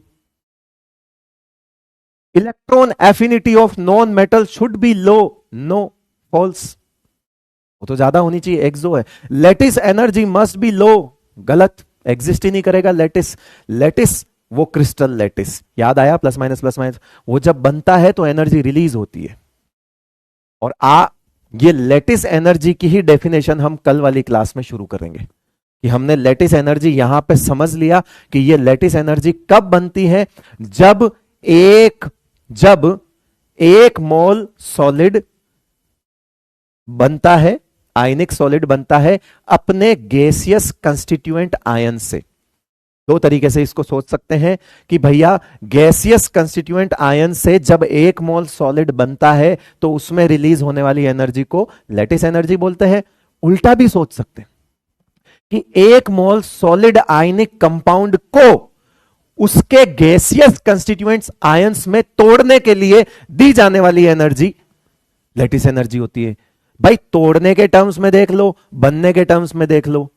तोड़ने के टर्म्स में देखोगे तो इधर से उधर चलो, बनने के टर्म्स में देखोगे तो उधर से इधर चलो, बात एक ही है। लेटिस एनर्जी की दोनों डेफिनेशन समझ में आनी चाहिए। बिल्कुल वैसे ही बॉन्ड एनर्जी जो होती है वो बॉन्ड बनते टाइम जो एनर्जी रिलीज होती है वो बॉन्ड एनर्जी, और बॉन्ड डिसोसिएशन एनर्जी मतलब उसी बॉन्ड को तोड़ने में दी जाने वाली एनर्जी जो होती है वो बॉन्ड डिसोसिएशन एनर्जी, तो बराबर ही होती। तो चाहे बनने के टर्म्स में देख लो, चाहे तोड़ने के टर्म्स में देख लो, एक ही बात है। ये बात समझ आ गई। अब इससे रिलेटेड कोई भी सवाल होगा कर लोगे कि किसका क्या कम होना चाहिए और किसका क्या ज्यादा होना चाहिए, याद है बेटा? हाँ, अल्टीमेटली गुलू गुलू जबरदस्त होना चाहिए, क्योंकि अल्टीमेटली लेटिस एनर्जी ही सबसे तगड़ी चीज है बेटा। लेटिस एनर्जी ही क्या है? सबसे तगड़ी चीज है। वैसे तो 5-7 मिनट का और बच रहा था, लेकिन चलो कोई बात नहीं, आज की क्लास ऑफ करते हैं। कल लेटिस एनर्जी 5 मिनट में, अब तुम लेटिस एनर्जी वाले सवाल कर लोगे। कल 5 मिनट के बाद लेटिस एनर्जी वाले सवाल हो जाएंगे। उसके बाद फजान्स रूल हम पढ़ने वाले हैं, and then we will start molecular orbital theory. ठीक है बेटा? तो नेक्स्ट क्लास शनिवार को होगी। क्लास थोड़ी लंबी हो सकती है, मेंटली प्रिपेयर होके आए, 3 घंटे की क्लास कम से कम होगी। ठीक है? और संडे को भी मेंटली प्रिपेयर होके रहें, 3 घंटे की क्लास कम से कम होगी। ठीक है बेटा? चलिए, बहुत बहुत शुक्रिया आपका। Thank you so much. नमस्कार। होपफुली आज का लेक्चर समझ आया होगा। बाकी मॉड्यूल में से जो भी क्वेश्चंस आपको हो रहे हैं करते रहो, वेट मत करो मार्किंग का। समझदार हो, पढ़े लिखे हो, अनपढ़ नहीं हो बेटा।